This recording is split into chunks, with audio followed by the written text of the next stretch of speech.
So we desperately want marriage to be like a broken arm. A broken arm. Yeah, think about it. You feel a sharp pain, you go to a clinic, the x-ray shows this clean, jagged white line across the bone, and the doctor just points at the film and says, there's the problem. Right. Here is the cast. Keep it dry for 6 weeks. It's entirely binary. The diagnosis is visible. The treatment protocol is standardized. And the outcome is highly predictable. Which is, it's a very comforting thought. Exactly. And we approach modern relationship advice with that exact same expectation. We want this diagnostic framework that tells us, do steps A, B, and C, and you will output a perfect, frictionless partnership. Which is a fundamental misunderstanding of what a partnership actually is. Yeah. Because a marriage isn't a skeletal structure you can just set in a cast. It's an incredibly complex, constantly shifting ecosystem. And the text we were exploring today completely reject that kind of clinical input-output approach to human relationships. They really do.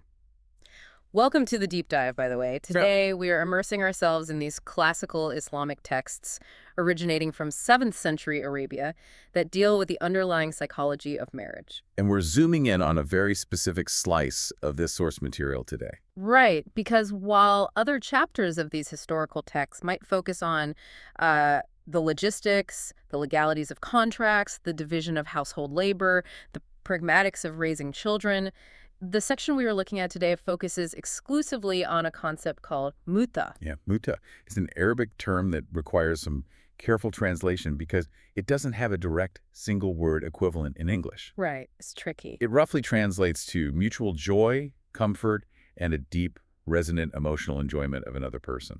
I love that. It implies a state of thriving together rather than just coexisting or surviving under the same roof. So to set our parameters for you, the listener, we aren't talking about how to manage a joint checking account today. Definitely not. We are talking about the architecture of profound intimacy.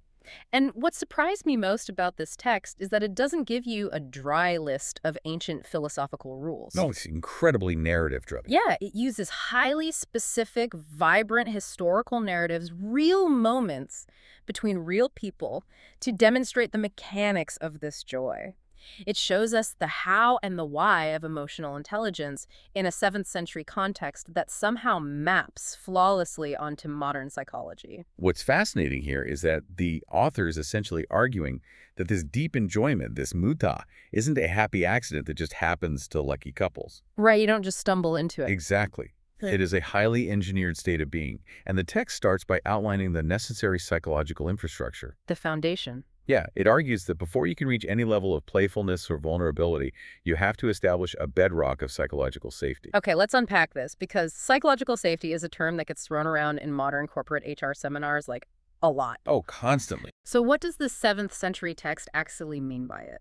The first building block it presents is the absolute necessity of appreciation and gratitude. Right. And it uses a historical crisis involving the Prophet of Islam and his wives to illustrate it. So the context here is a specific historical moment where the household of the prophet was living in extreme, grinding poverty. Really tough conditions. But as the early Islamic community grew and gained some political stability, wealth began to flow into the city of Medina. Okay. His wives, quite understandably, asked for a better standard of living. They wanted the basic material comforts that other women in their society were beginning to enjoy. Which is a completely reasonable request. I mean, you're the leader of a growing state. Maybe we don't have to sleep on a rough mat on the floor anymore. You think so, yeah. But the response to this request wasn't a negotiation about, like, an allowance. It was an ultimatum. A literal divine ultimatum. The text recounts that a revelation came down, giving the wives a stark choice. They could have the worldly wealth and material comfort they were asking for, but it would mean an amicable divorce. Oh, wow. Or they could choose the spiritual partnership they had with the prophet, which meant actively choosing to remain in material hardship. My immediate thought reading that was, that is an incredibly high-stakes test of a relationship. It's the ultimate test. But the wives choose the partnership, every single one of them. And the text emphasizes that this active choice resulted in divine praise and a radically solidified bond. Yeah. But I want to dig into the mechanics of why this choice builds the muta, the joy we are talking about. Why does choosing poverty over money create psychological safety? Because it decisively settles the question of transactional value. Oh, interesting. Think about it. In any relationship, there is a background anxiety of, Does this person love me for who I am or for what I can provide? Right, the utility versus essence debate. Exactly. When those women were given an uncoerced choice between a comfortable life and a difficult life tethered to him, and they chose him, they permanently eliminated that anxiety. It communicated intrinsic rather than extrinsic value. They proved they weren't victims of circumstance, they were active investors in the hardship. Exactly. When your partner knows that you have chosen them over a vastly easier alternative, the architecture of trust changes. It moves from an assumption to a proven fact. That makes so much sense. The text is using this extreme historical example to illustrate a universal principle. Mutual joy requires the absolute certainty that you are desired for your essence, not your utility. Which perfectly transitions into the next mechanism the text introduces for building this safety net, the concept of lowering the gaze. Yes, this is a big one. Now, I want to spend some real time here. It's interesting how the text frames lowering the gaze. We usually think of it as a personal restriction, right? Like an ascetic discipline. You look away from an attractive stranger because you're trying to be a pious individual following a rule. A negative constraint. Exactly. But the author of this text explicitly frames this personal discipline as a direct actionable gift to the spouse. So how does the text connect personal discipline, like policing your own eyesight, to marital joy? Well, look at it through the lens of modern attention economics. Okay. We exist in a society where attention is the most commodified resource.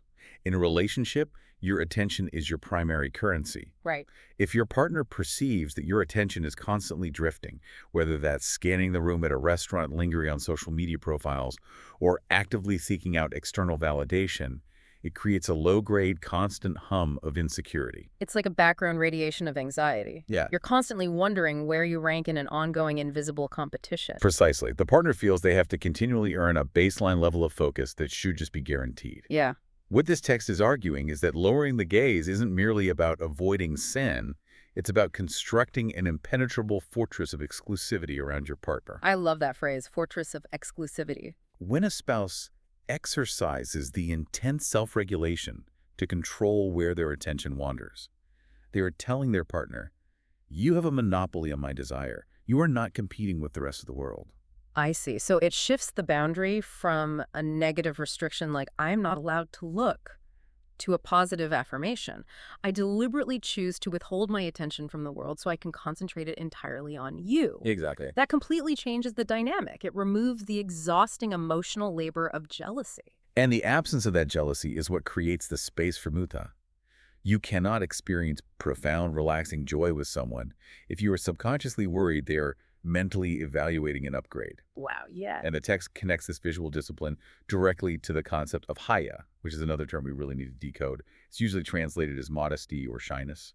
And that's where modern readers often hit a wall, I think. In contemporary Western culture, shyness is frequently pathologized. It is, yeah. We view it as a lack of confidence, right? Like a social deficit or a weakness. We tell people they need to overcome their shyness to be successful. Right. Put yourself out there. But this 7th century text positions haya as a highly elevated, powerful character trait. To explain it, the author pulls a narrative from the Quran about the 2 daughters of a righteous man in Madian.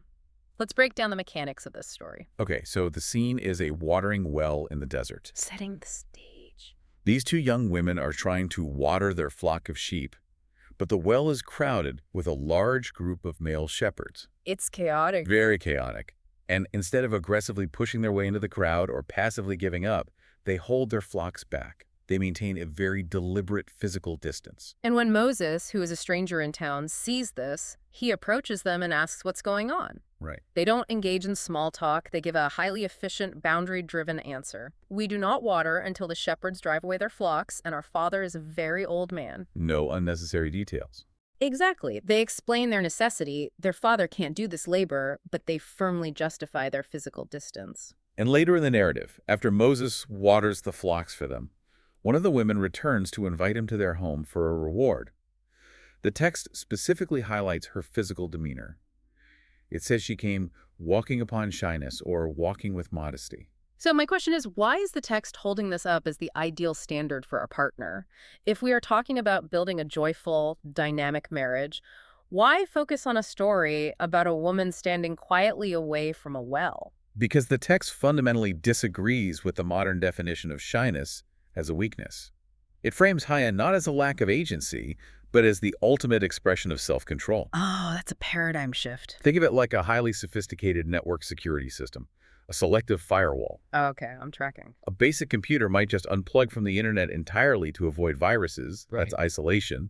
A poor security system lets everything in, exposing the core to malware. But a selective firewall stays connected to the network, functioning perfectly, while rigorously filtering out unauthorized low-trust traffic. That is a much better way to understand it. It's not a fence around a garden blocking the sun.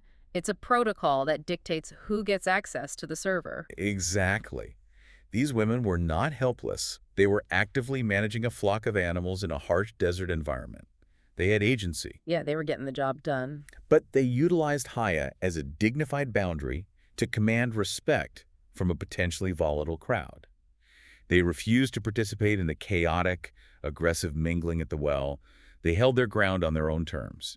And how does that relate to marriage, specifically? The author is drawing a direct line between how a person managed their external boundaries and the quality of their internal intimacy. Okay. If you are married to someone who operates with a highly porous boundary, someone who constantly seeks validation from strangers, who overshares, who blurs the lines of professional and personal interaction, it introduces chaos into the marriage. It leaks energy. Yes. But a partner who navigates the public sphere with a dignified, selective firewall ensures that their deepest emotional reserves are kept exclusively for the marriage. The exclusivity enhances the joy. The text actually pairs this modesty directly with sharp intellect, which further destroys the idea that Haya is about being passive. Right. When this same woman goes back to her father, she doesn't just say, oh, some nice guy helped us. She offers a razor-sharp character assessment. She evaluates Moses flawlessly based on a very brief interaction. She tells her father, hire him, for the best you can hire is the strong and the trustworthy. She recognized his physical capability. He moved the heavy stone off the well, but more importantly, she recognized his moral character. Yeah. He helped them without demanding a transactional reward. He maintained his own boundaries. The text is laying out that a partner who possesses observant intelligence, who can read a room and evaluate character accurately, is an immense asset. And to reinforce this idea of intelligent boundary setting, the text references a specific directive given to the prophet's wives regarding how they speak to outsiders. Oh, right. They are instructed not to be overly soft or inviting in their speech, specifically to cut off the hopes of those with diseased hearts. I want to stop on that phrase, diseased hearts. It's a very stark, realistic view of human nature. It is. It suggests that you can't just assume everyone you interact with operates with good intentions. The text is acknowledging a dark reality of social dynamics. There are individuals who will interpret any baseline politeness, any softening of tone as a sexual or emotional invitation. They're looking for a crack in the firewall. Like the creepy guy at the office who thinks you being polite means you're interested. Exactly. So the advice isn't to be cruel, but to be meticulously professional. Right. It's about vocal architecture. You can be helpful, you can be clear, without utilizing the cadence, the warmth, or the vocal fry that signals intimacy. You save that for the inside. By keeping the vocal interaction strictly utilitarian with strangers, you neutralize the diseased hearts. Again, this brings us back to the core thesis of this section, building trust. Yeah. When you know your partner navigates the world with this kind of intelligent, deliberate boundary setting, you don't have to worry about them accidentally stumbling into a compromising situation. The psychological safety net is secure. But you know, the danger of spending so much time talking about boundaries, firewalls, and discipline is that it makes the marriage sound like a maximum security prison. It does sound a bit heavy, doesn't it? Yeah. It sounds incredibly austere, like there's no room to breathe. Which is the exact opposite of the author's intention. The rigorous security on the perimeter exists exclusively so that the interior can be a place of absolute, uninhibited freedom. And that conceptual pivot brings us to the next major thematic block in the text. Once that baseline of trust is established, the heavy armor can come off. We move into the mechanics of the playful partnership. Here's where it gets really interesting. The contrast the text presents is jarring in the best way possible. The same author who just told us to meticulously guard our gaze and police our vocal tone with strangers now throws open the doors to a level of radical, almost giddy intimacy behind closed doors. The text defines a baseline for this environment.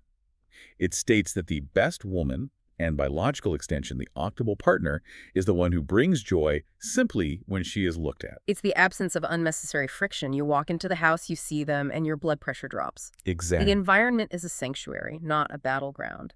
But the text doesn't rely on abstract poetry to explain this. It dives into one of the most surprising historical anecdotes in the entire source material, the foot race. Context is everything here. We are talking about the Prophet of Islam. By this point in his life, he is not just a religious visionary, he is a head of state, Chief Justice. a military commander. He is surrounded by a massive entourage of followers who hang on his every word. He carries an unimaginable burden of public dignity. And the text details a moment where he is traveling with this vast procession of companions. Suddenly, he orders the entire caravan to halt. He literally stops the army. He tells his army, his advisors, his followers, go on ahead. He clears the area. Why? So he can have a private foot race in the desert dirt with his young wife, Aisha. Think about the sociology of status in the ancient world, or even today. Leaders of that magnitude do not run in the dirt. No, they don't. They maintain an aura of untouchable gravitas. For him to dismiss his entourage, to play a physical game with his wife, is a deliberate dismantling of his own public ego for the sake of her amusement. And the best part of the story is the outcome. Aisha beats him. She wins the race. She was young, she was light, she simply outran him. But the narrative has a delayed punchline. The text continues the story. Years later, they are on another journey. Aisha, by her own candid admission in the text, notes that years have passed and she has gained some weight. Once again, the prophet orders the companions to go on ahead. They line up in the desert for a rematch. They race. And this time, he wins. He beats her. And as he wins, he turns to her, completely out of breath, and playfully taunts her.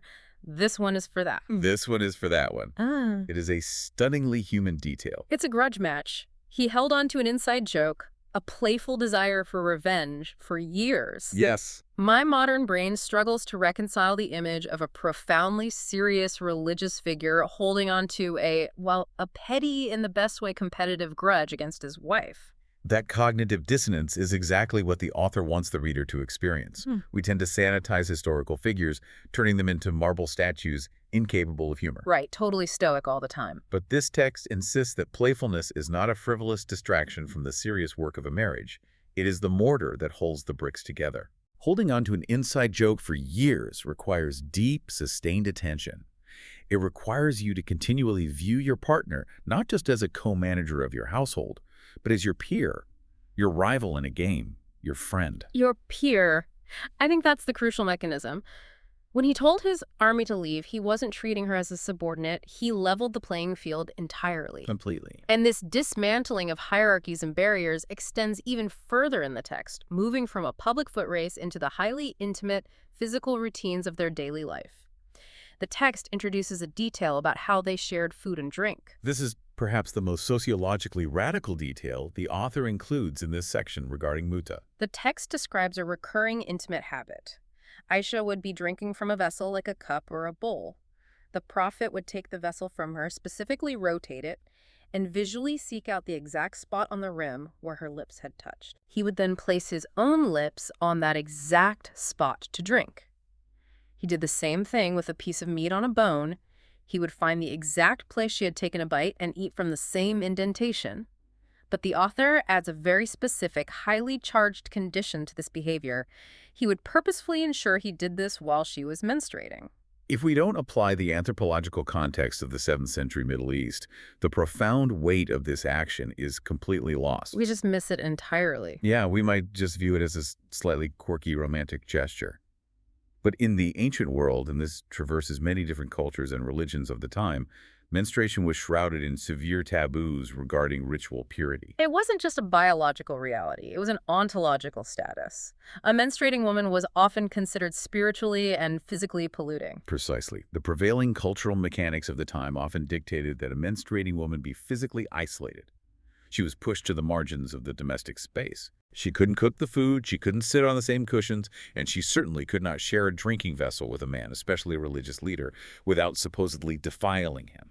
It was a period of enforced shame, untouchability, and alienation within her own home. So let's analyze the mechanics of what he is actually doing by seeking out the exact spot her lips touched. Specifically, during the time the surrounding culture tells him she is impure, he is weaponizing his own immense social and religious status to obliterate that taboo. That is exactly what is happening. He is engaging in a highly intentional act of radical empathy. He is not just tolerating her biological reality, he's actively seeking physical communion through it. Yeah. He is communicating a nonverbal message of absolute solidarity. My affection for you is not conditional on cultural purity laws. You are never alien to me. You cannot pollute me. It's an aggressive rejection of shame. And if we tie this back to the overarching theme of Muta, imagine the psychological relief for her. It must have been immense. The time of the month that usually brings social anxiety and isolation instead becomes a time where her partner goes out of his way to demonstrate unbreakable physical closeness. The security that generates must be amazing. It proves that the psychological safety net we discussed earlier isn't just about protecting the marriage from outside intruders. It's about protecting the partner from the crushing weight of cultural stigmas inside the home.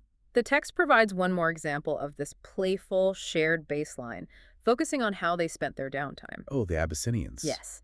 It describes a day of public celebration. A group of Abyssinians were in the mosque courtyard, engaging in a physical performance, playing with shields and spears.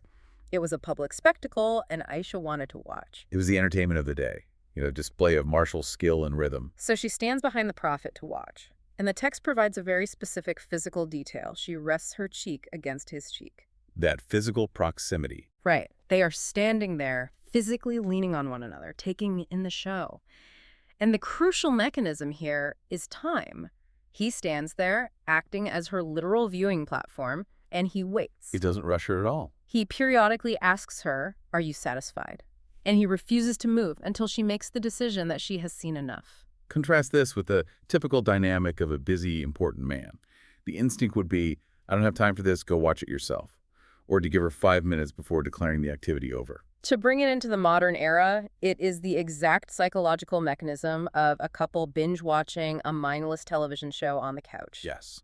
The activity itself, watching people spin spears or watching a sitcom, is completely secondary. The primary point of the activity is the shared physical presence. The fact that their cheeks were touching is more important than what they were looking at. He surrendered his schedule to her leisure. If we connect this to the bigger picture, notice the architecture the author has built for us. We started with the severe discipline of the gaze and vocal boundaries. Right, the firewall. That created the secure container. Inside that container, we saw them playing like children in the desert, systematically destroying deep cultural taboos in the kitchen, and passively enjoying entertainment cheek to cheek. It is a fully realized three-dimensional portrait of human intimacy. But, I have to throw a wrench into this idyllic picture. Okay, let's hear it. Playfulness, sharing a cup, watching a show, these are relatively easy behaviors to maintain when the weather is clear. True. It is easy to be a fantastic partner when the stakes are low. But what happens when the floor completely falls out from under you? What happens when one partner experiences a trauma so severe it threatens to break their mind? The transition from the baseline of joy to the crucible of crisis is where the true structural integrity of the relationship is tested. Exactly. And the text does not shy away from this. It pivots violently from the lighthearted intimacy of Aisha to a narrative of profound, life-altering psychological terror. We are shifting to the story of Khadijah, the Prophet's first wife, to examine the partner as an existential anchor. The historical context of this narrative is the inflection point of Islamic history, the moment of the first revelation on Mount Hira. Let's look at the raw mechanics of the story as presented in the text. The prophet is meditating in a cave in the mountains. He experiences an encounter with an entity, the angel Gabriel. And it's intense. It is not a peaceful, glowing, cinematic moment. It is overwhelmingly physical, terrifying, and incomprehensible to him. The text describes him fleeing the mountain and returning to his home in a state of absolute physiological shock. He is trembling uncontrollably. His heart is racing. Yeah. He bursts through the door and cries out to Khadijah with a specific Arabic command, "Zamiluni, Zamiluni," which means cover me, wrap me up. He is experiencing what we would now classify as an acute panic attack brought on by an ontological shock. He tells her explicitly, "I feared for my life," or in some interpretations, "I feared for my sanity." He genuinely believes he might be dying or losing his mind. Now, I want to pause and propose a hypothesis here. Go for it. If my partner bursts through the front door right now, physically shaking, claiming they just had a terrifying supernatural encounter with an angel in a cave, my immediate modern instinct would be to medicalize the situation. Oh, absolutely. I would think aneurysm, schizophrenic break, hallucination. I would try to soothe them, but my internal monologue would be dialing for an ambulance or a psychiatrist. I would instantly view them as a patient. Why doesn't Khadijah do that? Your reaction is perfectly logical for a post-Enlightenment modern person. But Khadijah's reaction, as detailed in the text, is a masterclass in a different kind of crisis intervention. She does not pathologize him. The text says she immediately covers him, providing that weighted physical sensory grounding he asked for until the physical trembling subsides. Right. But it's what she says next that is so mechanically brilliant. She doesn't just offer empty platitudes like, shh, it's okay, it was just a bad dream. She offers a fierce, unshakable moral validation.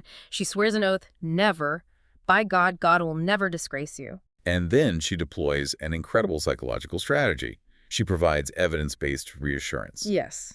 She doesn't evaluate his physical health, she evaluates his track record. Yeah. She lists his tangible earthly virtues to logic him out of his spiritual terror. The text outlines her specific argument.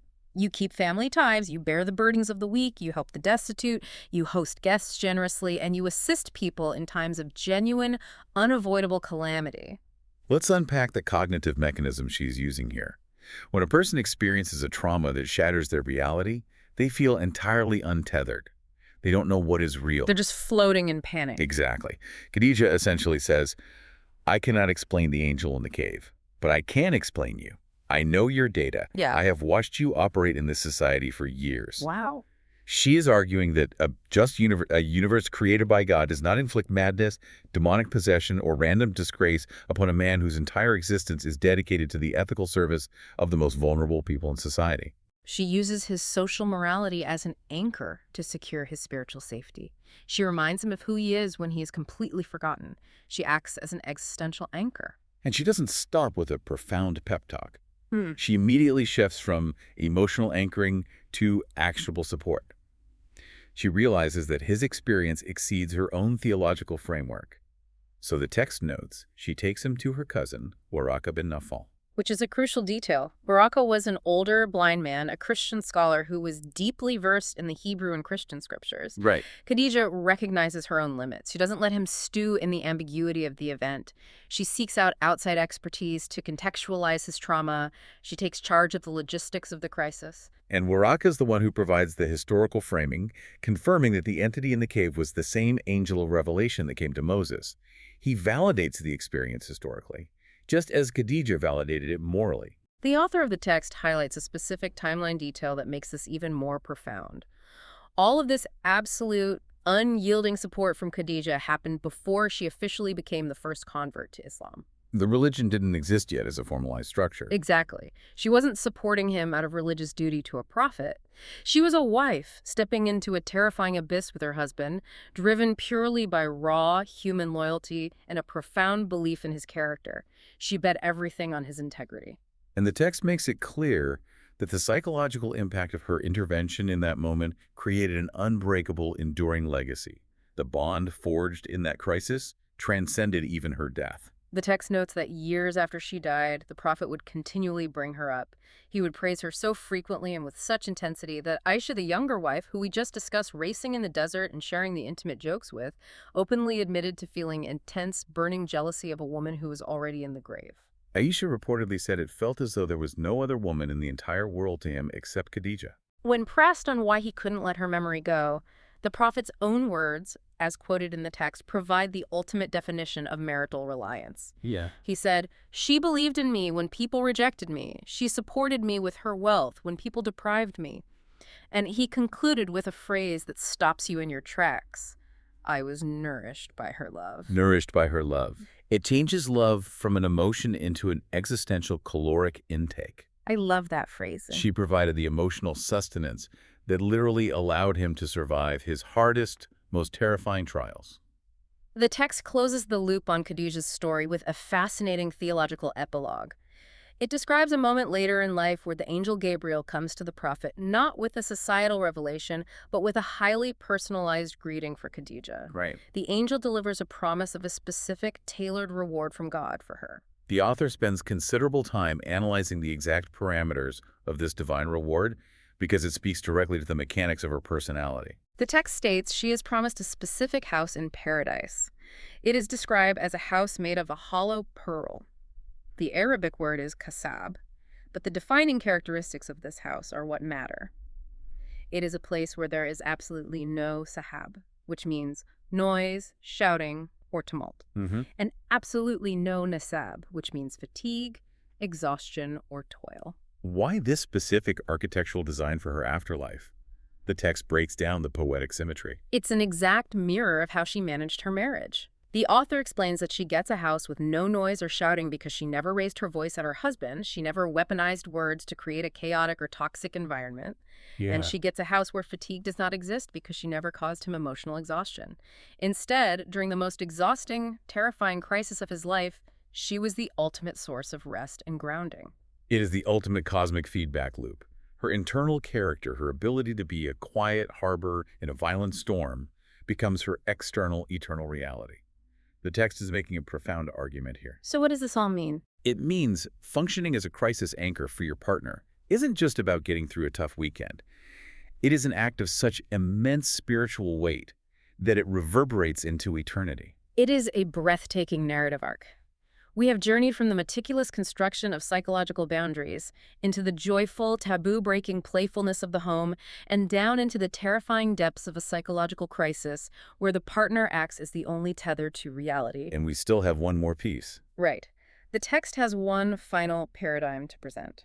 If Khadijah's story was about supporting a spouse who is passively enduring a crisis, our final section examines two spouses actively conspiring to create a crisis for themselves in pursuit of a massive shared moral goal. We are moving into a story that challenges almost every modern instinct about self-preservation and parenting. It is the pinnacle of teamwork. I like to conceptualize this story as the heist of hospitality. The heist of hospitality, I like that. Let's look at the setup provided in the text. A man arrives in Medina and comes to the prophet. He is destitute and starving, experiencing severe acute hardship.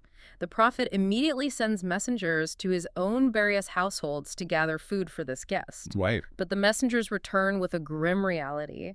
The households report that they have absolutely nothing but water. They are experiencing extreme scarcity themselves.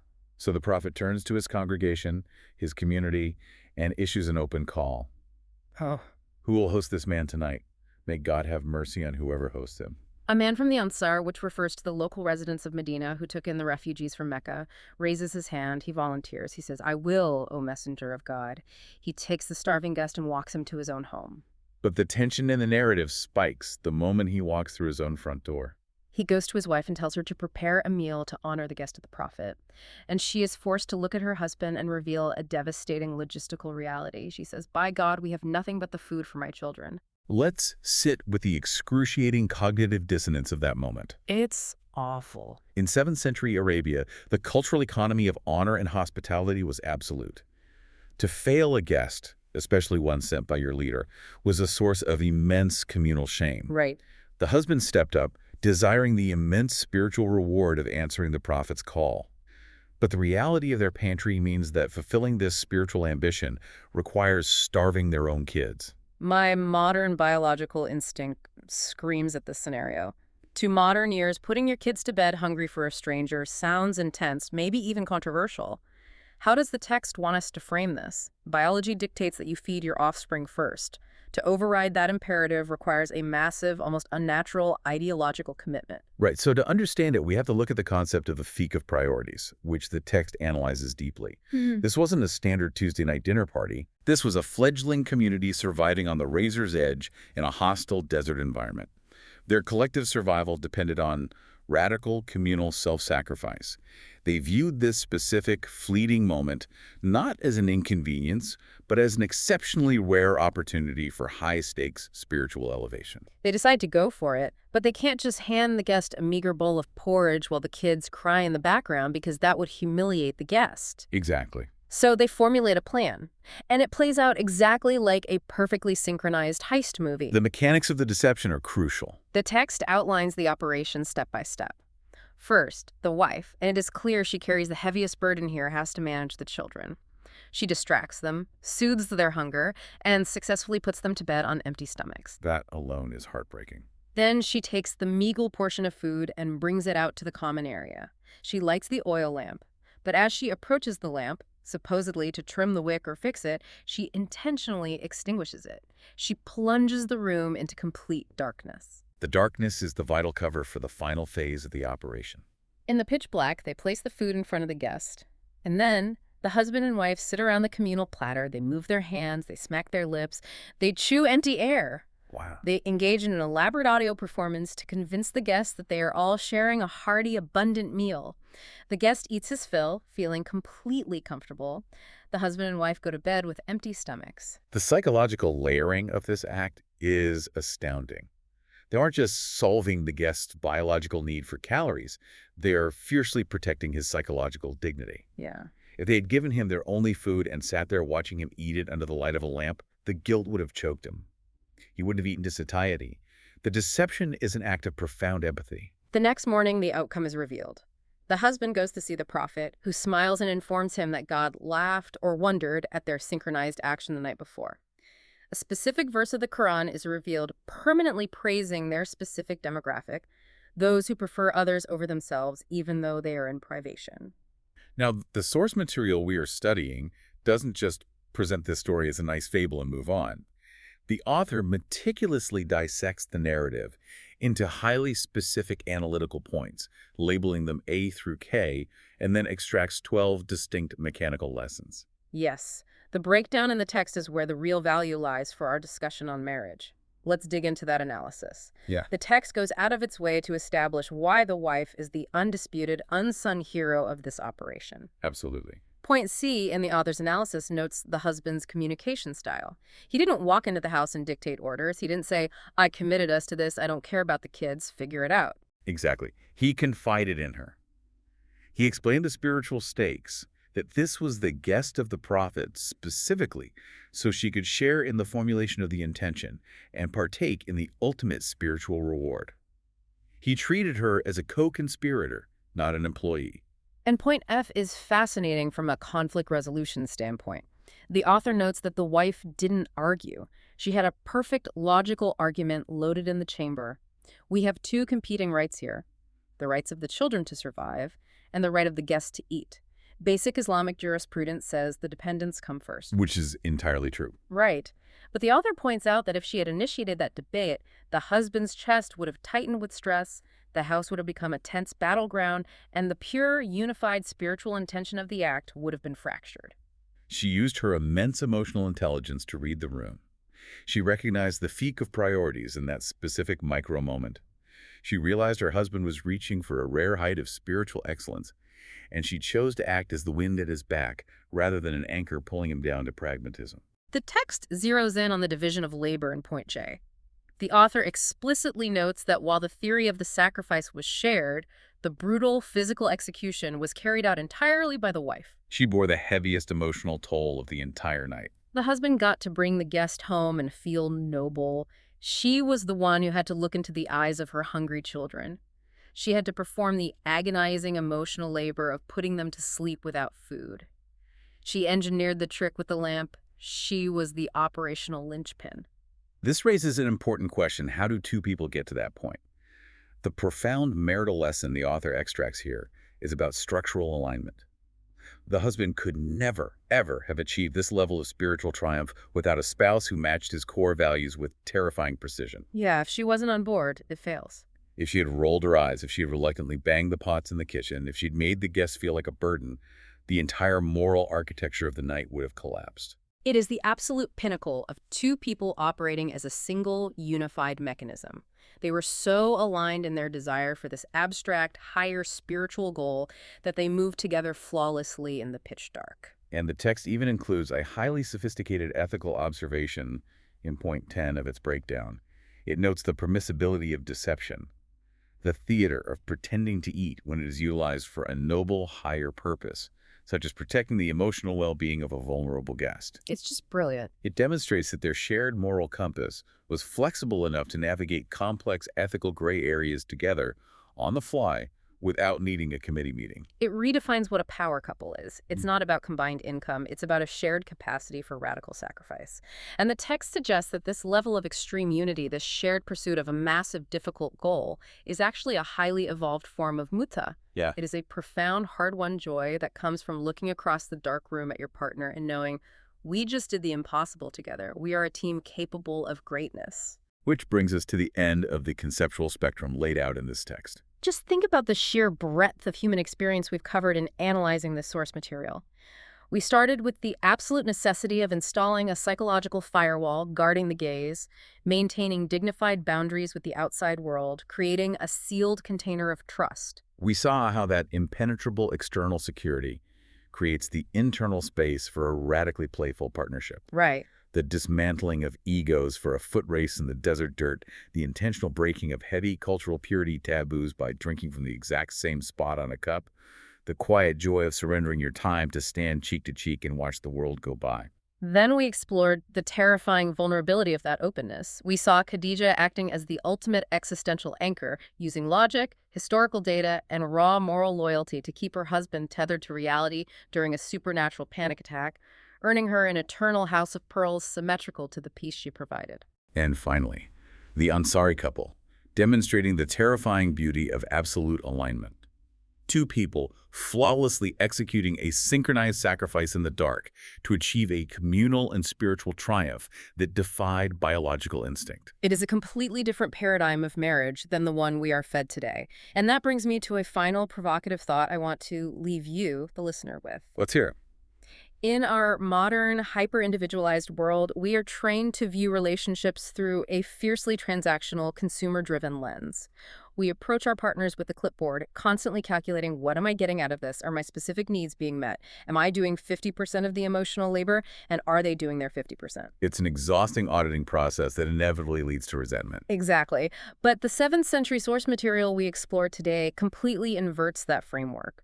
What if we viewed our partnerships not merely as a transaction to get our baseline needs met, but as a shared platform for mutual elevation? Think back to the Ansari couple in the dark, or Khadija in the crisis. Right.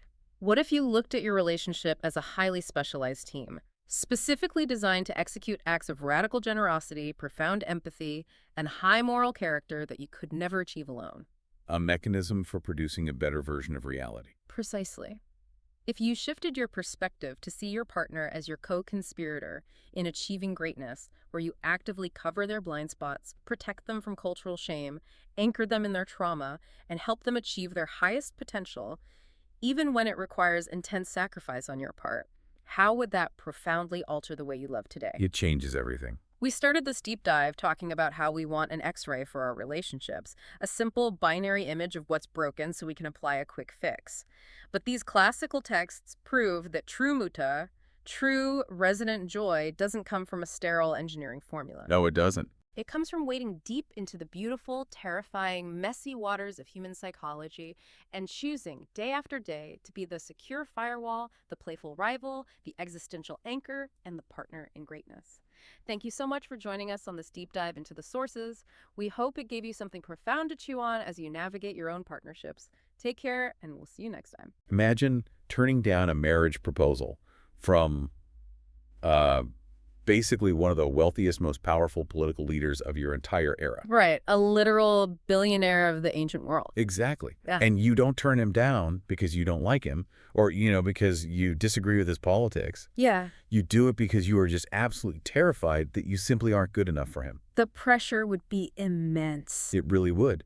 But then imagine your younger sister stepping up, taking that exact same proposal and telling your father, I'll marry him. Just zero hesitation. Zero. She says, I am beautiful, skilled, and noble, and honestly, if he divorces me, God won't give him anyone better. It's just an unbelievable statement of self-worth. I mean, especially when you consider the historical weight of the man making the proposal. Oh, for sure. And the societal pressures of the time, right? Totally. It's a completely radical level of confidence. It really is.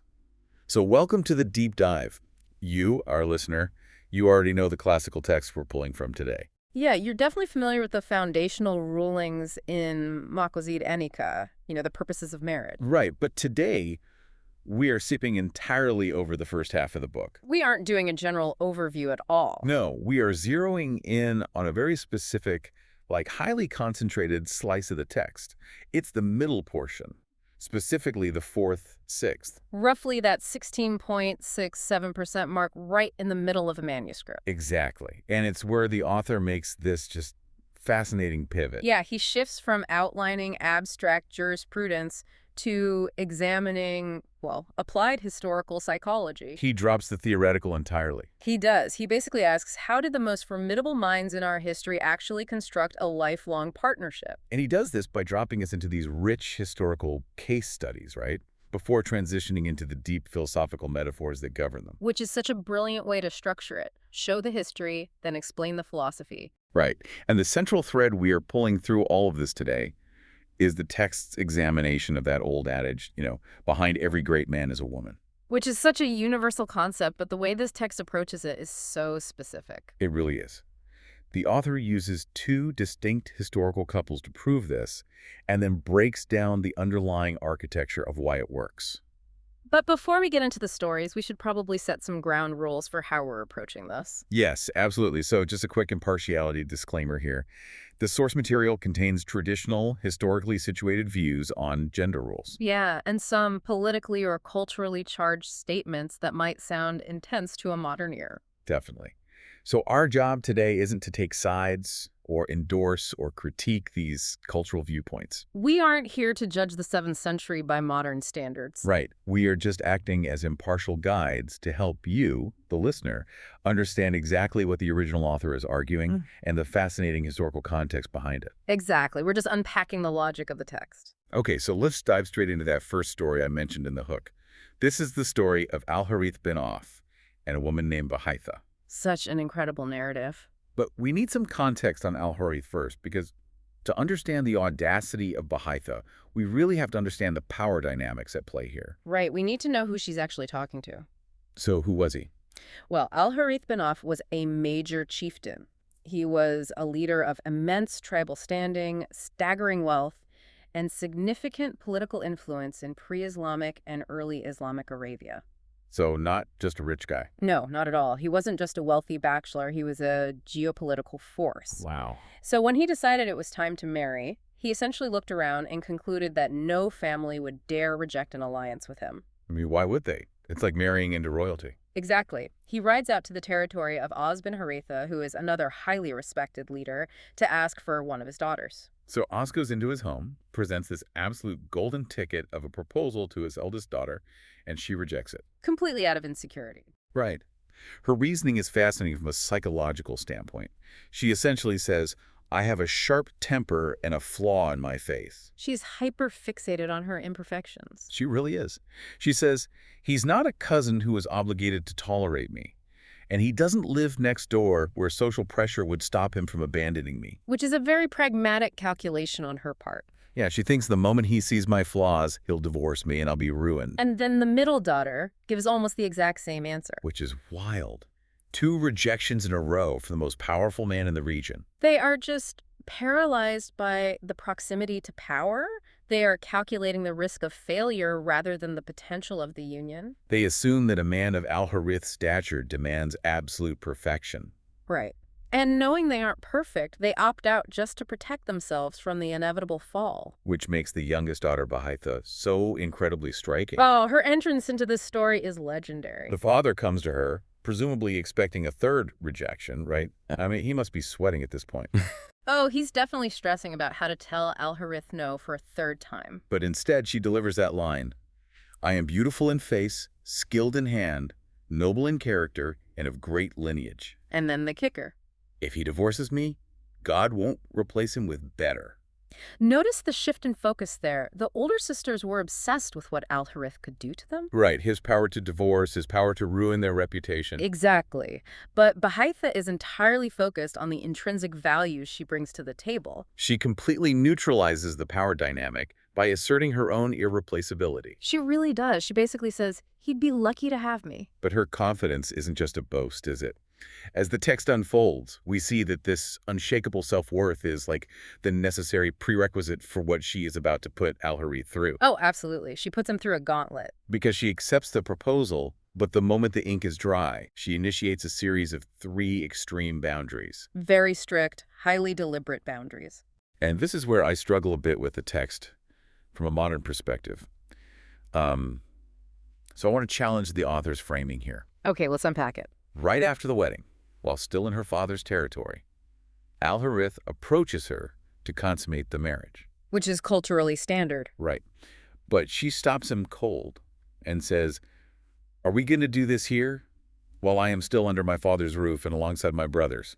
Absolutely not. She shuts it down immediately. And he respects it. They leave on their journey. They set up camp on the road. He approaches her again, and she stops him a second time. Strike 2. She tells him, "Are you treating me like a captive or a slave girl you took as spoils of war?" Which is a heavy accusation. Very. She says, "Not until you slaughter the camels, prepare the feast, and invite the Arab tribes to witness this." Right. Now, if a friend told me she was doing this on her honeymoon, I would honestly tell her she was playing dangerous, manipulative games.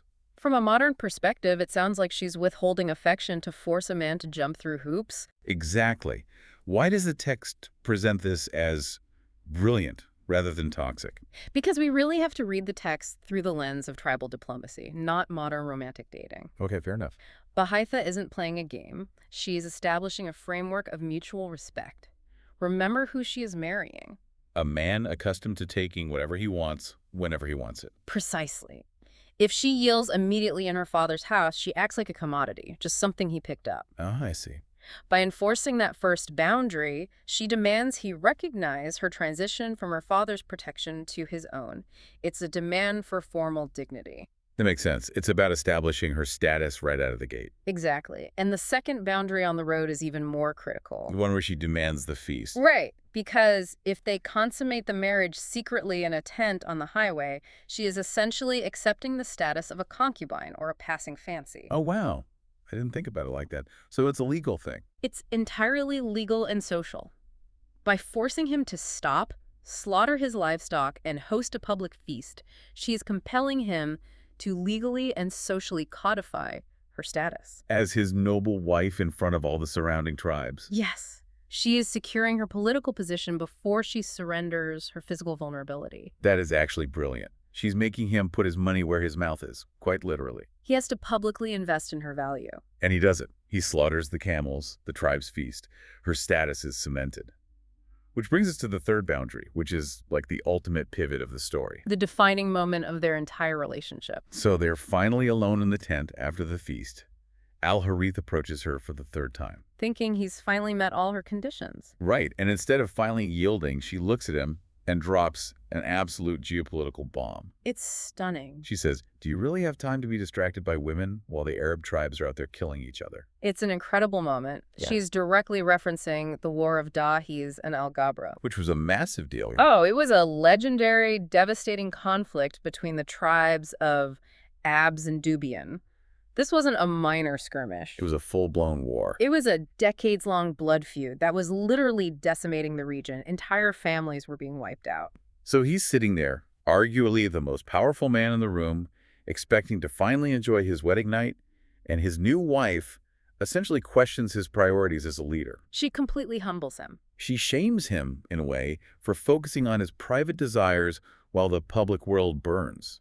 What's fascinating here is that she is raising his gaze. She isn't just nagging him. She's expanding his vision of what he can be. And the text uses this specific moment to define the author's concept of the woman behind the man, right? Exactly. She saw that Al-Harith had the wealth, the influence, and the power to actually stop this war. But his attention was entirely internal. Right, focused on his new marriage. Bahaitha realizes that if she allows him to settle into domestic bliss right now, his legacy will be nothing more than a rich man who had a nice wedding. A footnote in history. Exactly. By denying him, she forces him to step into historical greatness. And the wild part is, her strategy works flawlessly. He doesn't get angry, he gets inspired. Right. Al-Harith leaves the tent. He rides out to the battlefields of Abs and Dubian. And he doesn't just negotiate a truce. He puts his own skin in the game. He uses his own massive personal wealth to pay the blood money for all the casualties on both sides, balancing the scales so the fighting can stop. The text notes he took on a debt of 3,000 camels. Which is an astronomical sum. Payable over 3 years, he essentially bankrupted himself for peace. That is just staggering. And in doing so, he achieved immortality. He became the legendary peacemaker of Arabia. And the author of our text specifically points out that Al-Harith was immortalized for this exact act, right? Yes, by Zuhair bin Abi Sulma, one of the greatest poets of the era. Right, in a famous ode that is still read today. The underlying argument the text makes is profound. That timeless poetry, that historical legacy, was actually architected by Bahaitha in that tent. Because if she had been insecure, like her older sisters, she would have been terrified of angering him. She would have complied immediately just to keep him. But her absolute confidence allowed her to risk his anger in order to forge his legacy. It's basically a masterclass in how a partner shapes public greatness. It really is. She was the architect. But public greatness is only half the battle. Right. You can be a great leader and have a terrible home life. Exactly.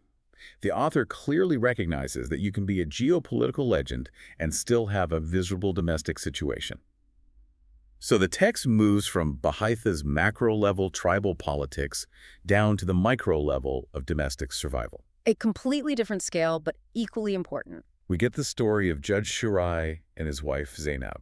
Shirai is a fascinating figure to follow Bahaitha. Give us some background on him. He was a highly respected qadi, a judge. He was renowned for his intellect and his ability to parse complex evidence. So he's a very analytical guy. Very. He spent his days resolving bitter disputes.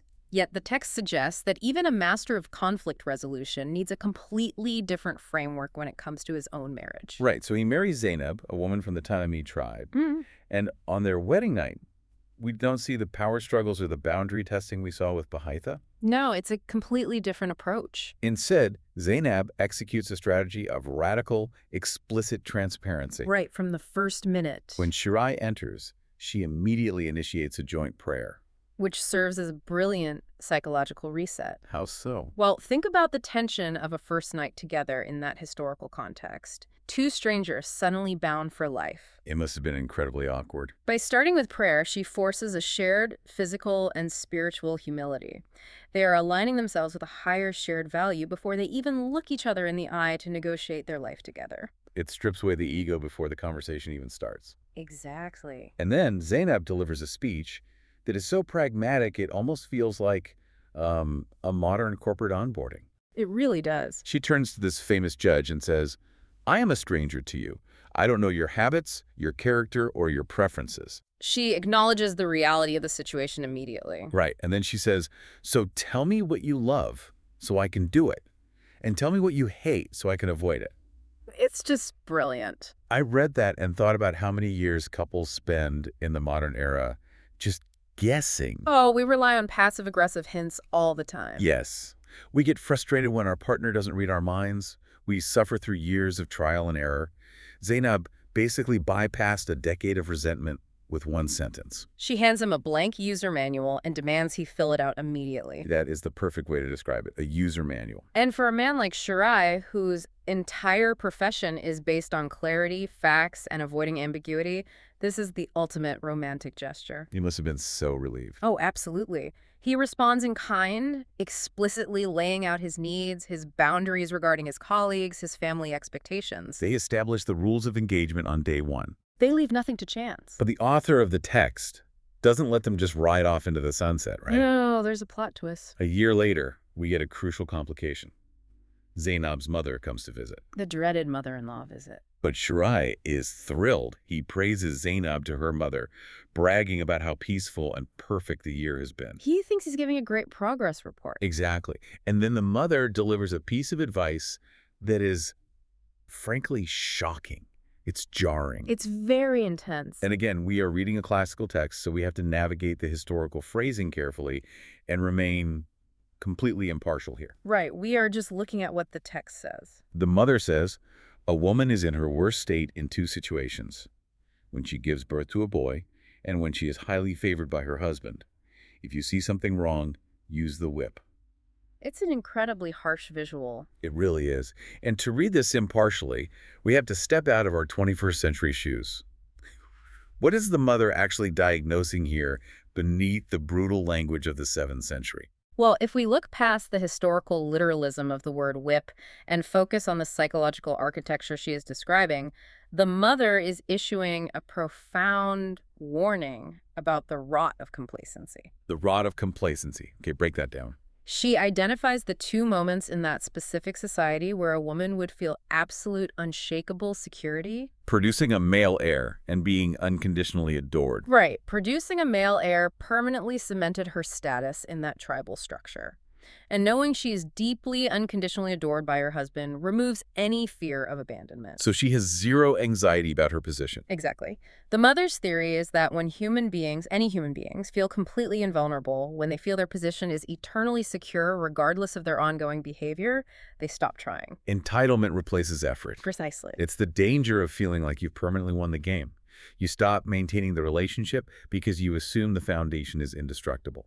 The mother is warning Shirai that his peaceful year, built on that initial explicit communication, is wonderful, but it isn't self-sustaining. It requires upkeep. Yes.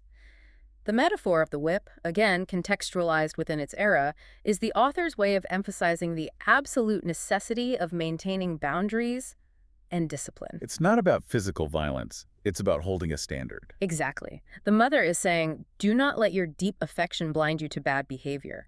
The moment you stop holding each other to a high standard because you are comfortable, the marriage begins to degrade. It's the constant, vigilant maintenance of the user manual they wrote on day one. You can't just write it and forget it. And the proof that this combination works, the radical honesty paired with the refusal to become complacent, is in the result. The long-term outcome is incredible. The text tells us Shirai and Zainab lived together for 20 years. And in all that time, they had exactly one argument. Just one argument in 2 decades. And the nature of that single argument is highly revealing of the environment they built. It really highlights how peaceful their home was. The argument was over a scorpion. A literal scorpion. Yeah. Shirai was praying, saw a scorpion, trapped it under a bowl, warned Zainab about the bowl, and went to work. Which is a very typical, pragmatic Shirai move. Right. But she lifts the bowl and gets stung. And you'd expect a massive fight here. Why didn't you kill it? Why did you leave it there? Exactly. A huge, resentful fight. But instead, Shirai is devastated. He spends the evening treating her finger, reciting prayers over her. He takes complete responsibility. And he even writes poetry contrasting his deeply peaceful home with the chaos of his neighbor's house. He had 20 years of peace because they built an impenetrable framework. They really did. So we've seen the practical application in these two stories. Baitha showed us how to shape the outside world. And Zainab showed us how to manage the inside world. Right, but now, in this middle section of the text, the author takes a philosophical leap. He moves from the how to the why. He wants to explain the metaphysical engine driving these successful homes. Why do these mechanics work on a human soul? This brings us to the text's exploration of ancient metaphors, starting with the concept of sakan, or tranquility. Sakan. The author grounds this transition in the Quran, right? Yes, specifically referencing verses from Surah Al-Araf and Surah Ar-Rim. And what did those verses state? They state that spouses were created so they may find sakan in one another. Sakan. It translates to tranquility or rest, but the text treats it as a highly specific psychological mechanism. It's much deeper than just taking a nap. Right. When I was parsing this section, I couldn't help but think about the sheer exhaustion of navigating the public sphere today. Oh, modern life is incredibly draining. You spend your entire day managing perceptions. You adjust your tone for your boss. You smile at acquaintances you barely tolerate. You wear clothes designed to project competence rather than provide comfort. Exactly. You are constantly armored. You're bracing for impact all day. You're performing. Performing, yes. And then you walk through your front door. The second the deadbolt clicks, you drop the act. The armor falls off. You finally get to just be. The text seems to be arguing that sakan isn't just the physical building you live in. Your partner is supposed to be the human embodiment of that exact feeling. That is a great way to frame it. The linguistic root of the word sakan actually implies a stillness that follows agitation or motion. A stillness after motion. I love that. The text contrasts the necessary friction of the outside world with the absolute psychological safety required within a marriage. So the home has to be frictionless. Ideally, yes. For a marriage to achieve sakan, It must be an environment completely devoid of performative demands. Which makes total sense. If you Well, come home and you still have to wear your armor. if you are managing your spouse's unpredictable moods or guarding your words to avoid an argument, Right, or pretending to be someone you aren't, Mhm. then the home is just a second workplace. Exactly. It has failed its primary philosophical purpose according to this text. It's the difference between merely sharing a living space and actually having a sanctuary. A true sikhan. But here's the catch. To achieve that level of stillness, to take off all your armor, you have to be completely vulnerable. You have to expose your underbelly. You are exposing all your flaws, your fears, your ugliest, unpolished moments to this other person. Which is terrifying. It is. Yeah. And if you are going to take that massive risk, you need an ironclad guarantee that those vulnerabilities won't be weaponized against you. Especially outside the home. Exactly. Which leads perfectly into the author's net conceptual metaphor. If sakan is how you feel on the inside of the relationship, the metaphor of libas, or garments, is how you protect each other from the outside. This is such a powerful visual. This is drawn from the verse in Surah Al-Baqarah. They are clothing for you, and you are clothing for them. The author systematically breaks down the function of clothing into three distinct pillars. Right? Yes, applying each directly to marital duty. The precision of this metaphor is just astounding. Let's look at the first pillar of clothing, concealment. The most basic function of clothes. Right. The primary function of clothes is to cover nakedness. The text argues that spouses must act as an opaque layer over each other's flaws, secrets, and private shame. They hide what shouldn't be seen by the public. I find this incredibly relevant because it runs so contrary to our current culture. Oh, absolutely. We live in an oversharing culture. We really do. People routinely go online to vent about their partners, air their domestic grievances, or make light of their spouse's failings to their friends. Even under the guise of humor, like, oh, my husband is so useless at this. Exactly. The classical text considers this a fundamental violation of the marital contract. It is the ultimate breach of trust. Why is it viewed so severely? Because if you expose your spouse's flaws to the world, even casually or jokingly, you have effectively stripped them naked in the town square. Wow, that's a stark image. You have failed to be their garment. The text demands absolute loyalty and concealment. So your partner must know that their unarmored self, the self they reveal during sakan, is permanently locked in a vault that you fiercely guard. Right. If there's a leak in that vault, sakan is destroyed. You can't relax if you think your partner is going to tweet about your flaws. That makes total sense. Absolute concealment. That's pillar one. Pillar two of the garment metaphor is protection. Because clothes do more than just hide you. Right. Clothes shield you from the freezing cold and the burning sun. A spouse must be an active defense mechanism against external harms. This elevates the role from passive secrecy to active defense. So it's not just keeping quiet. No. If the outside world attacks your spouse, whether it is an assault on their character, their family name, or their physical safety, you are the buffer. You absorb the element. You stand between them and the hostility of the world so they remain untouched. So we have concealment and protection, but the text argues that a truly great marriage goes beyond just damage control and survival, right? It's not just about enduring the storm. This brings us to the third pillar of the libas metaphor, a concept the text refers to as riash. Riash translates to beautification or adornment.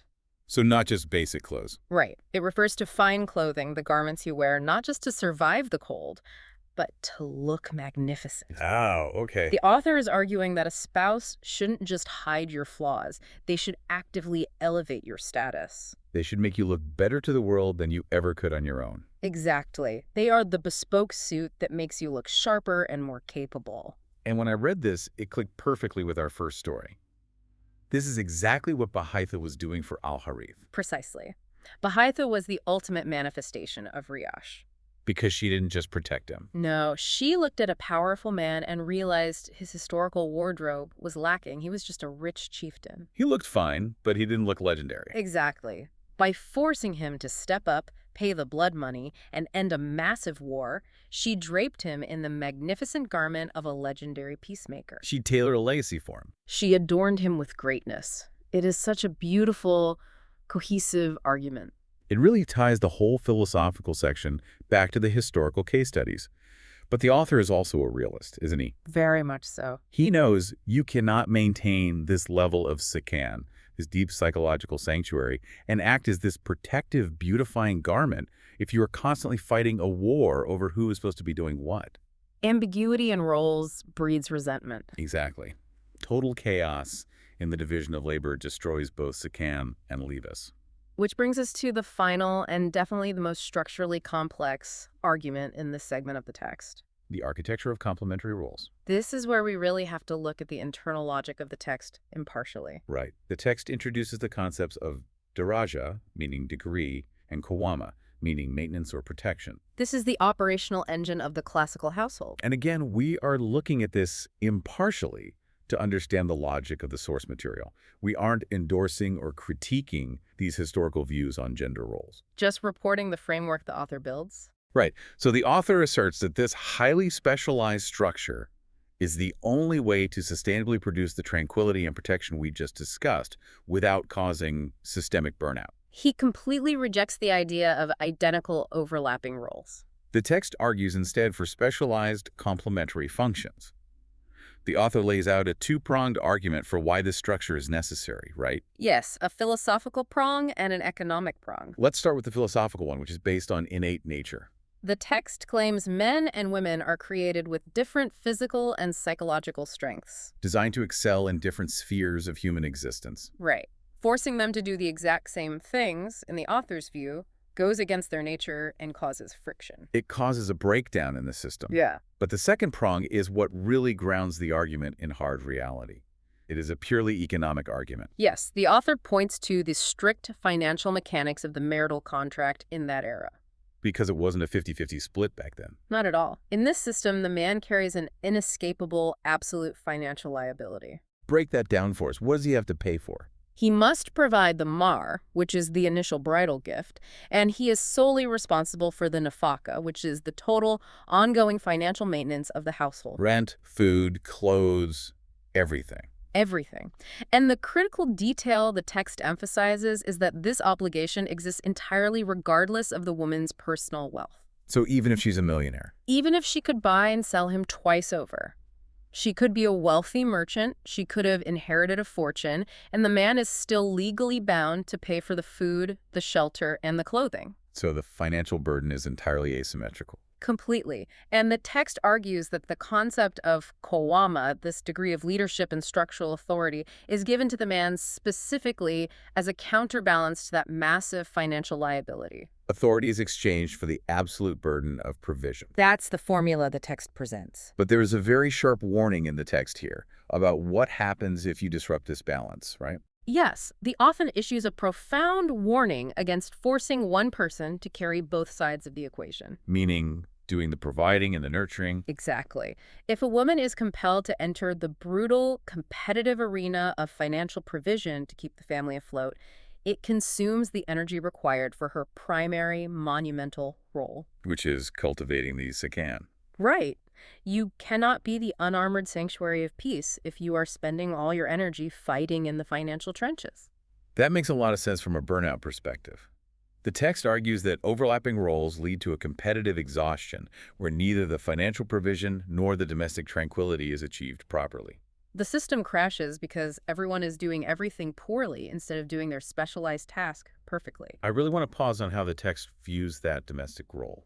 Because a common modern instinct is to view the domestic sphere as inherently lesser, right? We definitely undervalue it today. We see it as a step down from the prestige of the public financial world. We often equate earning money with true power. But the text sees it completely differently. It really does.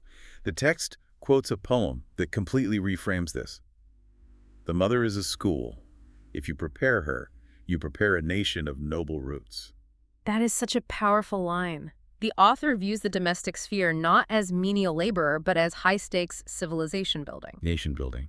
Look at the flow of resources in this framework. The man goes out, faces the friction of the world, and gathers resources. Right, he brings some of the raw materials. But raw resources are meaningless on their own. The woman takes those resources and transforms them into a functioning society. She builds the actual life. She creates this sican that repairs the man so he can continue providing, but more importantly, she shapes the psychological, moral, and intellectual foundation of the next generation. She is the architect of the future populace. Exactly.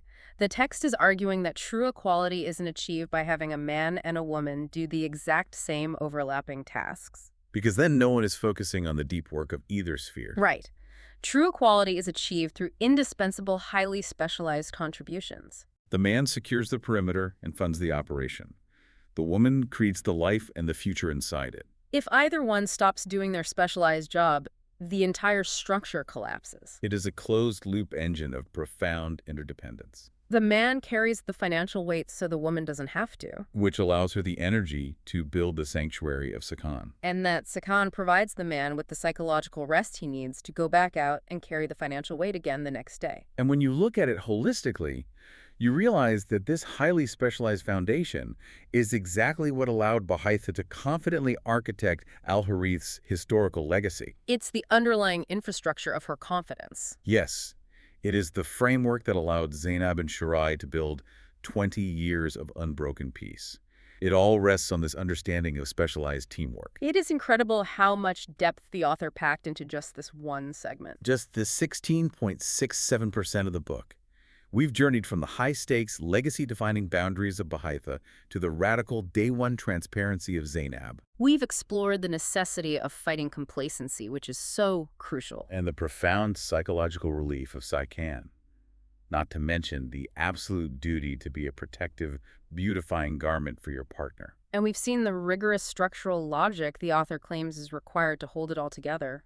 The text forces us to look past modern assumptions, doesn't it? It really does. It forces us to examine the architecture of human connection through a deeply historical yet psychologically resonant lens. It asks us to consider what it really takes to build a partnership that can withstand both the pressures of the outside world and the vulnerabilities of the inside. Which is a question every generation has to answer for themselves. It really is. And as we conclude this deep dive into the 4th, 6th of Maklazit Anika, I want to leave you, our listener, with a thought experiment to carry with you.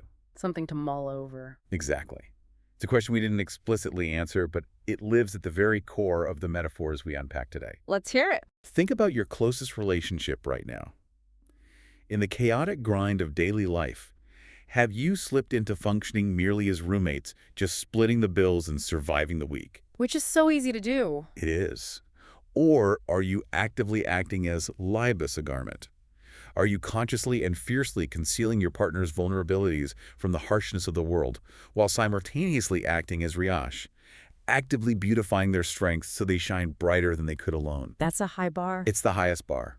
Tomorrow morning when you get dressed to face the world, look in the mirror and ask yourself, what kind of garment am I being to the people I love? A great question to end on. Thank you for joining us on this deep dive. Keep questioning, keep exploring, and we will see you next time. Imagine, if you will, the most spiritually revered household in history. Right. A leader who is dealing with matters of state, community survival, faith, like on a daily basis. Right. Massive responsibilities. Yeah. Just endless pressure from the outside world. Exactly. And so what brings this figure to a point of just silent, overwhelming distress? Yeah, it's a fascinating question. Because it wasn't a war. It wasn't, some massive political betrayal. It was actually the exact same thing that is tearing modern couples apart today. Right. Finance. A crushing weight of household finances and mismatched expectations. Welcome to our deep dive. Today we are taking you into the concluding, highly practical segment of this comprehensive ancient source text that we've been looking at. And this specific segment is just, it's so grounded. It strips away all that idealized, frictionless myth of cohabitation. Yeah, because we always have this idea, right, that love just conquers the utility bills. Oh, totally. I mean, the theory of a partnership is a lot like an architectural blueprint. The lines are super clean, the measurements are exact. It all makes perfect logical sense on paper. Right, on paper it's beautiful. But then you actually build a house and you move in, and suddenly you're dealing with, like, murky, real-world problems. Yeah, the floorboards that squeak at 2 in the morning. Exactly. The heating bills you definitely didn't budget for. The raw, everyday friction of just sharing limited resources with another human being. Which is really the fundamental focus of our deep dive today. While the broader text we're analyzing covers these lofty philosophical and, spiritual concepts of marriage, this final portion zeroes in on the single most common flashpoint in relationships across all of human history.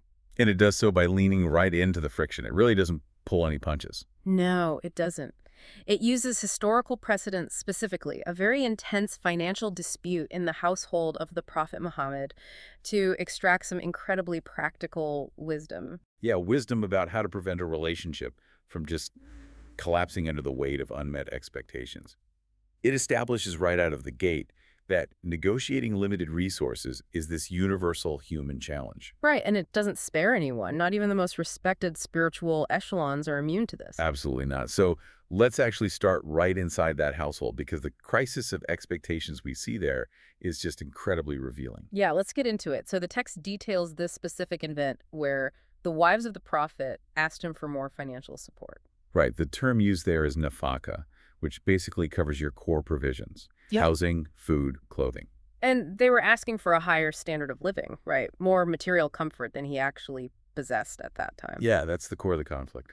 And I have to wonder about the mechanics of this demand. Like, if they knew his resources were limited, why push for more? Are we looking at a really early historical instance of lifestyle creep? Well, I mean, human nature operates heavily on comparison, right? Yeah. And baseline desires tend to escalate. Oh, for sure. The whole keeping up with the Joneses thing. Exactly. The community around them was expanding at the time. Wealth was actually beginning to flow into the broader society, so naturally expectations shifted. They saw other people doing better. Right. They saw others experiencing a higher material standard, and, they desired that for themselves.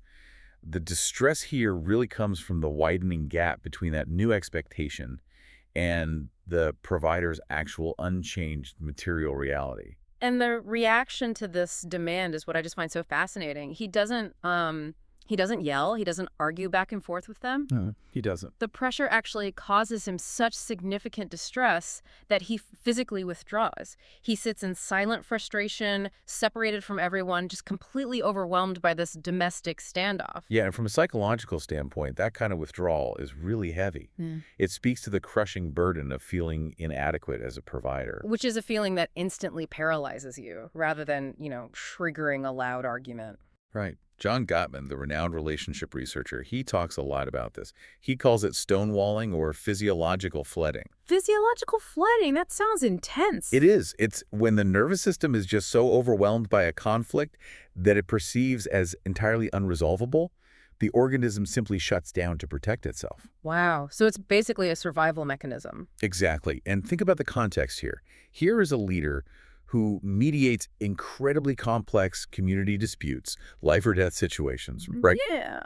Yet, in the face of demands from his own spouses for resources he simply cannot produce, he hits a wall of silent distress.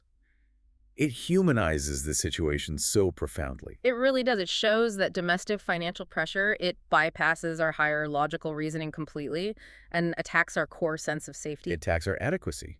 And the deadlock in that house must have just been suffocating. Oh, I can only imagine. The tension must have been thick enough to cut with a knife. And that is when his fathers-in-law, Abu Bakr and Umar, enter the scene. Right. They walk into this heavy, silent room. They see the distress. And Umar tries a tactic that I think anyone who has ever survived a really tense family holiday will recognize. Oh, yeah. The classic deflection. Right. He tries to break the tension with a joke. But I need to pause here because the joke he tells is going to make a modern listener wince pretty hard. Yeah, it requires a lot of context. He basically tells a story about his own wife asking him for money and jokes that he physically reprimanded her, that he slapped her on the neck for demanding it. Right. And the text notes that this extreme statement actually made the prophet laugh. Yeah, and a physical slap as the punchline of a joke is really jarring for us today.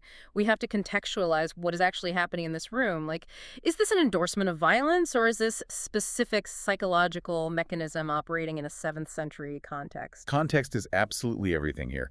Structurally, Umar is employing absurd exaggeration. It's a hyperbole designed to shock the room out of its current emotional paralysis. So he's not giving a how-to guide for marriage. No, not at all.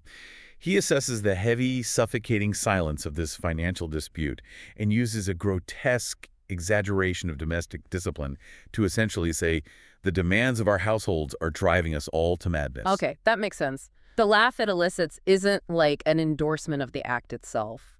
Exactly. It's the sudden release of psychological tension. It's the breaking of a dam. It's the ancient equivalent of the dark humor used by paramedics, right? Or emergency room staff. It's a mechanism to just reset the energy in the room. That's a perfect analogy. And once that tension shatters with a laugh, the actual intervention begins, and it's not a joke anymore. Right. The fathers-in-law turn to their daughters and they sternly scold them.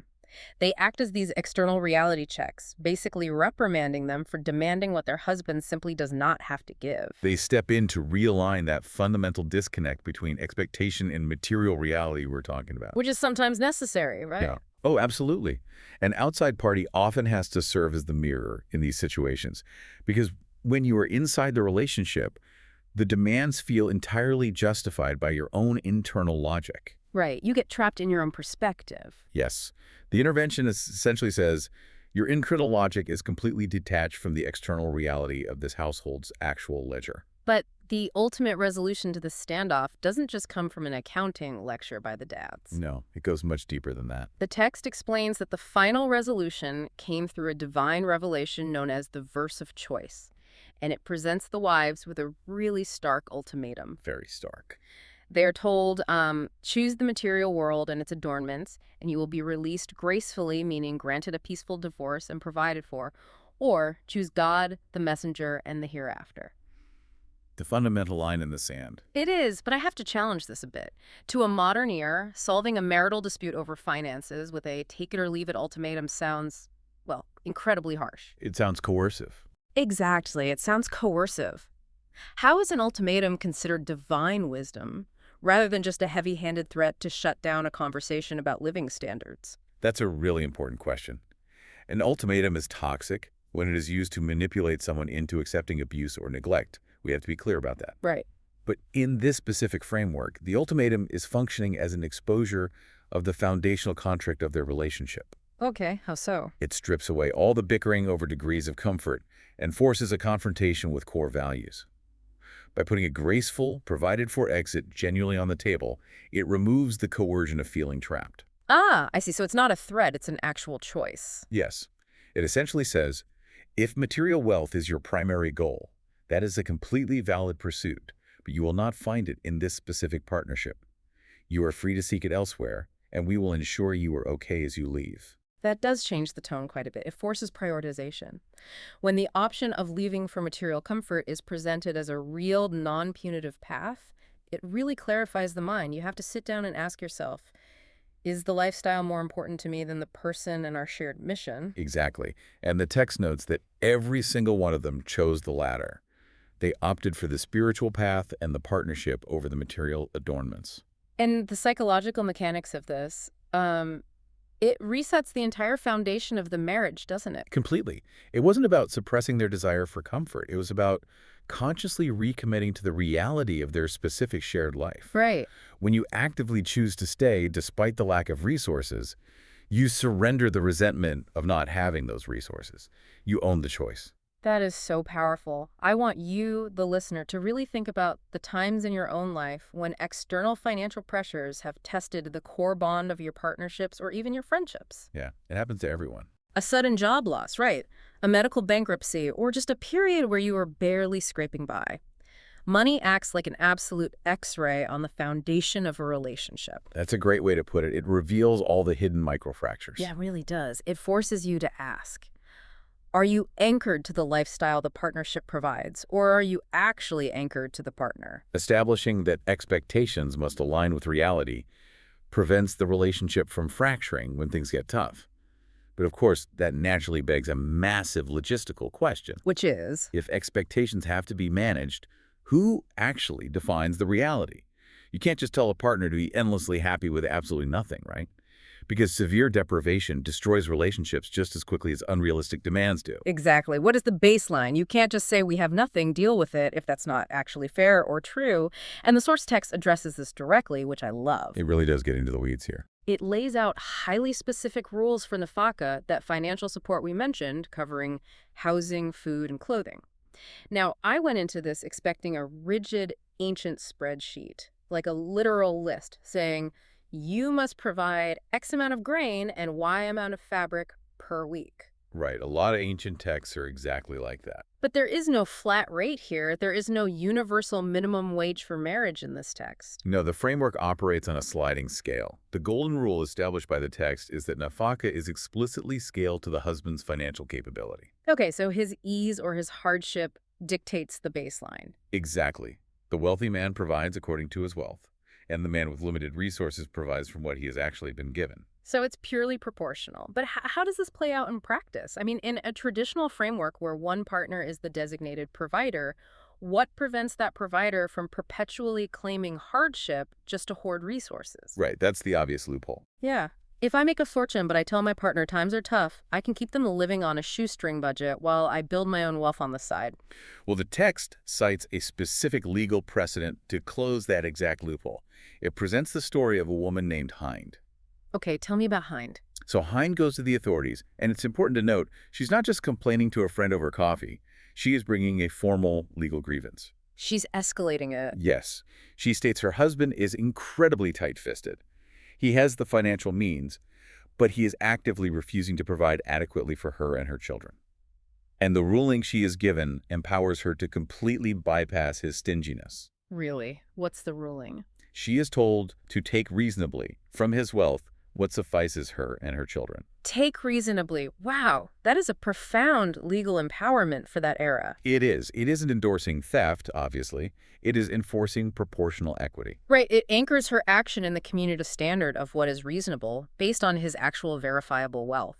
It protects the dependent from financial abuse and control. Exactly. So the sliding scale protects the provider from impossible standards during, say, a job loss.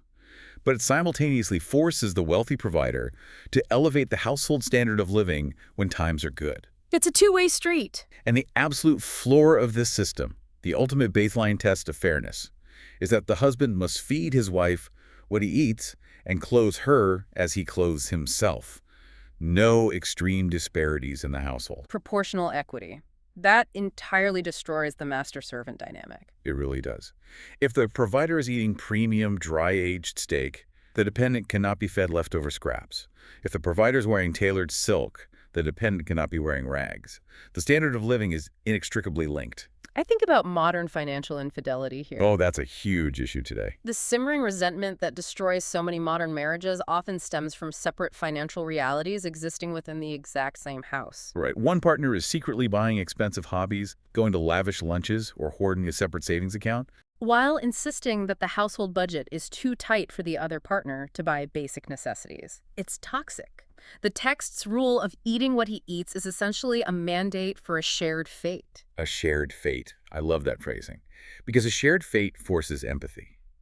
If times are genuinely tough and you are eating plain bread, then we are all eating plain bread. We're in it together. Exactly. You're in the same boat, experiencing the exact same sensory reality of your financial situation. Yeah. It builds an absolutely impenetrable team mentality. But, simply being in the same boat doesn't guarantee people actually row in the same direction. No, it definitely doesn't. And the text recognizes this. It doesn't just outline these rules of provision.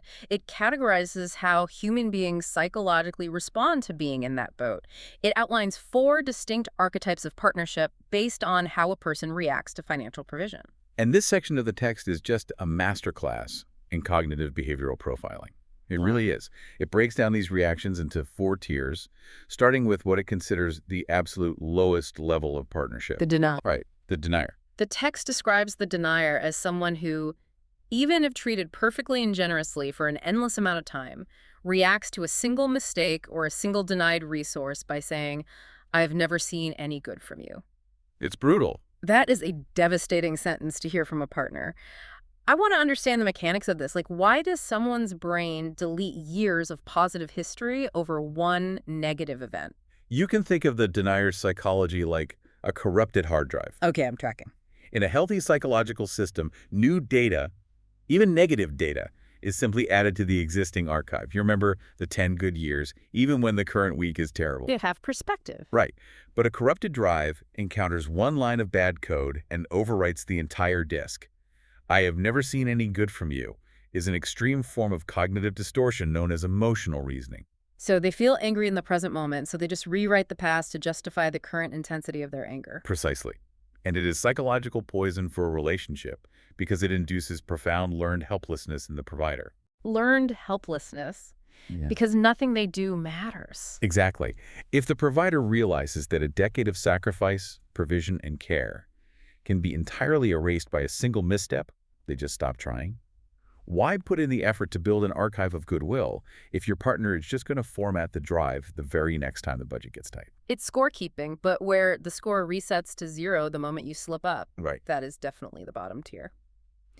Moving up slightly, we encounter the second archetype, the complainer. The complainer weaponizes the concept of provision.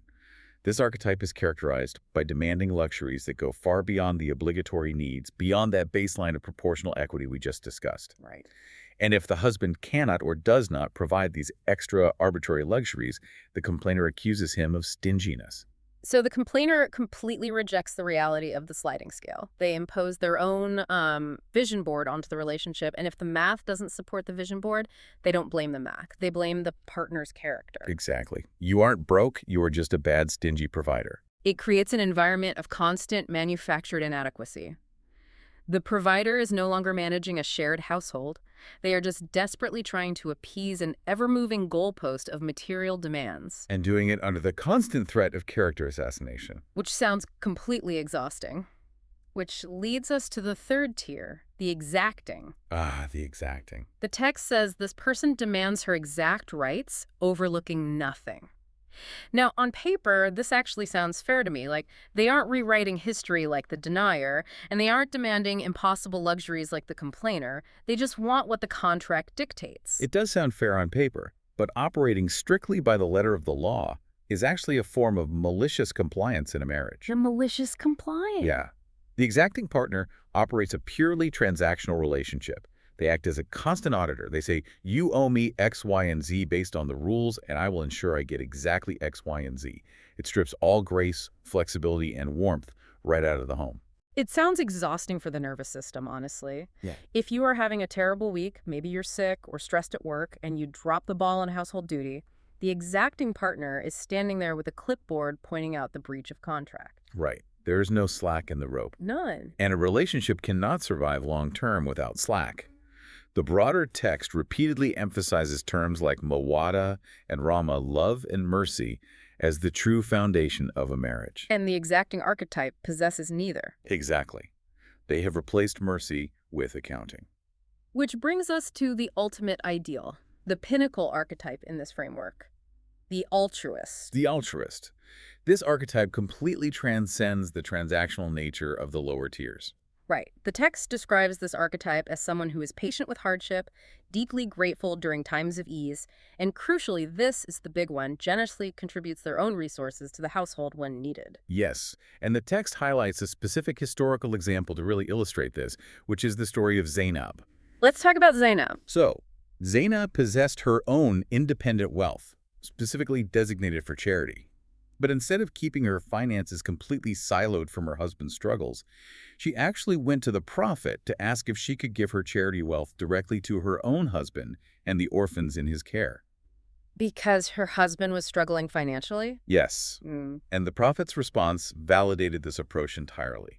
He stated she would receive a double spiritual reward: the reward of the charity itself and the reward of supporting her family ties. I want to dissect why Zainab's story is presented as the ideal here, because we are analyzing a text built on traditional gender roles, where the husband is explicitly legally obligated to be the provider. Right, that's the baseline rule. But even within that strict framework, the highest recognized form of partnership is someone who voluntarily blurs those lines. The altruist sees their partner drowning and doesn't stand on the shore reading the contract saying, "Swimming is your job, buddy." Exactly, they dive in. The altruist represents what we might call open source collaboration in a marriage. Open source collaboration, that's good. In this top tier, rigid roles just dissolve into mutual love and shared burdens. The altruist possesses the psychological safety to be vulnerable with their own resources because they view the relationship as a unified entity. What's mine is yours, and we will deploy our combined resources to protect us. Exactly. It's the ultimate team mindset. It begs a profound moment of self-reflection for the listener, I think. Mm. When you are under immense stress, when the bank account is overdrawn or the car breaks down or the baby just won't sleep, which archetype takes over your brain? That's the real test. Do you become the corrupted hard drive, erasing all the good your partner has done? Do you become the auditor, demanding they fix it immediately because it's their job? Or do you become the altruist, rolling up your sleeves and contributing whatever energy or resources you have left? And, how we behave internally during those high-stress moments is heavily influenced by how we manage the boundaries of our relationship with the outside world. Oh, absolutely. If you lack boundaries, stress from the outside will constantly infect the internal dynamic. Which leads us to arguably the most evocative and honestly brilliant metaphor in the entire source text, the metaphor of the doorstep. The doorstep, this is my favorite part. The text shares a narrative about the prophet Abraham visiting his son Ismail. Right. So Ibrahim travels to visit Ismail, but Ismail is away from home. Ibrahim encounters Ismail's first wife. Mm. Now, it is crucial to the mechanics of this story that Ibrahim does not announce his identity. Right, she doesn't know she's talking to her father-in-law. Exactly. To this woman, he is essentially a stranger, just a passing traveler. And he asks her about their life and their circumstances. And she completely unloads on him. She complains bitterly to this absolute stranger about their severe poverty, their hardship, and how terrible their living conditions are. She just lays it all out. She lays out every vulnerability and lack in her household for this random traveler to see. And Ibrahim does not debate her. He doesn't offer financial advice or try to comfort her. He simply leaves a message for Ismail. He tells her, "When your husband returns, give him my greetings and tell him to change his doorstep." Change his doorstep. The polite devastation of that metaphor is just incredible. It is. Ismail returns, hears the description of the traveler in the message, realizes it was his father, and he immediately understands the metaphor. He divorces the first wife. Yes, and the narrative deliberately contrasts this with a second visit. Sometime later, Ibrahim travels again. Ismail is once more away, but he is remarried. Ibrahim speaks to the new wife, asking the exact same questions about their situation. And what's vital here is that her material reality is just as bleak as the first wife's, right? They aren't doing any better financially. No, they are living in extreme scarcity. They have only meat and water, no grain, no bread. Yet her reaction is the polar opposite. She praises God. She speaks of their situation with profound dignity, and she talks to the stranger as if they are living in abundance. She focuses on gratitude and fiercely protects the dignity of her household. And Ibrahim, moved by this interaction, blesses their meager food and leaves a new message for Ishmael. Tell your husband to keep his doorstep. Exactly. Keep his doorstep. Now, I want to push back on the interpretation of the story just a little bit. Is this just an ancient text telling people who are facing extreme poverty to shut up and suffer in silence? Because that feels like a dangerous precedent to set. Where's the line between seeking necessary help and what this first wife did? That's a really vital distinction. The failure of the first wife wasn't that she was poor or even that she was unhappy about being poor. Okay. Her failure was that she fractured the marital unit by exposing their private vulnerabilities to a random outsider purely for the sake of venting. Ah. Seeking help involves taking specific, actionable problems to people who are equipped to assist, like a counselor, a designated authority, or a trusted elder. The first wife was engaged in emotional dumping, which invites the outside world to look down upon her husband and their shared life without offering any actual solution. So it's the ancient equivalent of, like, venting about your partner's salary on a public social media post. Yes. Or complaining about your spouse's annoying habits to your extended family at Thanksgiving. When you do that, you permanently alter the outside world's perception of your house. That permanence is the danger. When you complain to your friends about your partner's flaws during a temporary fight, your friends will remember those flaws long after you have forgiven your partner and moved on. Exactly. You have invited judgment into your living room, and it is very difficult to ask it to leave. The doorstep is the literal boundary. It dictates what dirt leaves the house and what dirt enters it. If your doorstep is weak, your relationship is just a public thoroughfare. Right. And the second wife acted as a true doorstep. She kept the internal struggles private and protected the sanctuary of the home from the stranger's gaze. But, managing that external boundary is crucial, but it only really works if the internal ecosystem of the house is actually functional. Right. If the inside is a mess, a strong door won't save you. Exactly. How we manage the micro-interactions inside the home, hour by hour, is what really determines if the relationship survives the daily grind of cohabitation. Which brings us to the final and honestly most incredibly grounded piece of the source text we are analyzing today.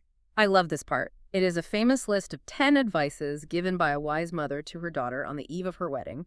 And I love this list because thousands of years ago, this mother bypassed all the lofty, poetic romance of a wedding day and went straight for the biological and psychological jugular of living with another human being. It is entirely a survival guide for cohabitation. It strips away the poetry and addresses the nervous system directly. It does. The mother begins with rules 1 and 2, which set the philosophical foundation we've already discussed. Contentment and listening with obedience. Basically, managing expectations and actively hearing your partner. Right. But it's rules 3 and 4 where she really shifts into the sensory reality of sharing space. Rules 3 and 4 are about catering to the eyes and the nose. She explicitly advises her daughter to maintain visual appeal using kohl, for example, and to ensure she always smells good, noting that nothing is better than water and soap. Water and soap. I know, it sounds so basic, right? But she is addressing biological aversion.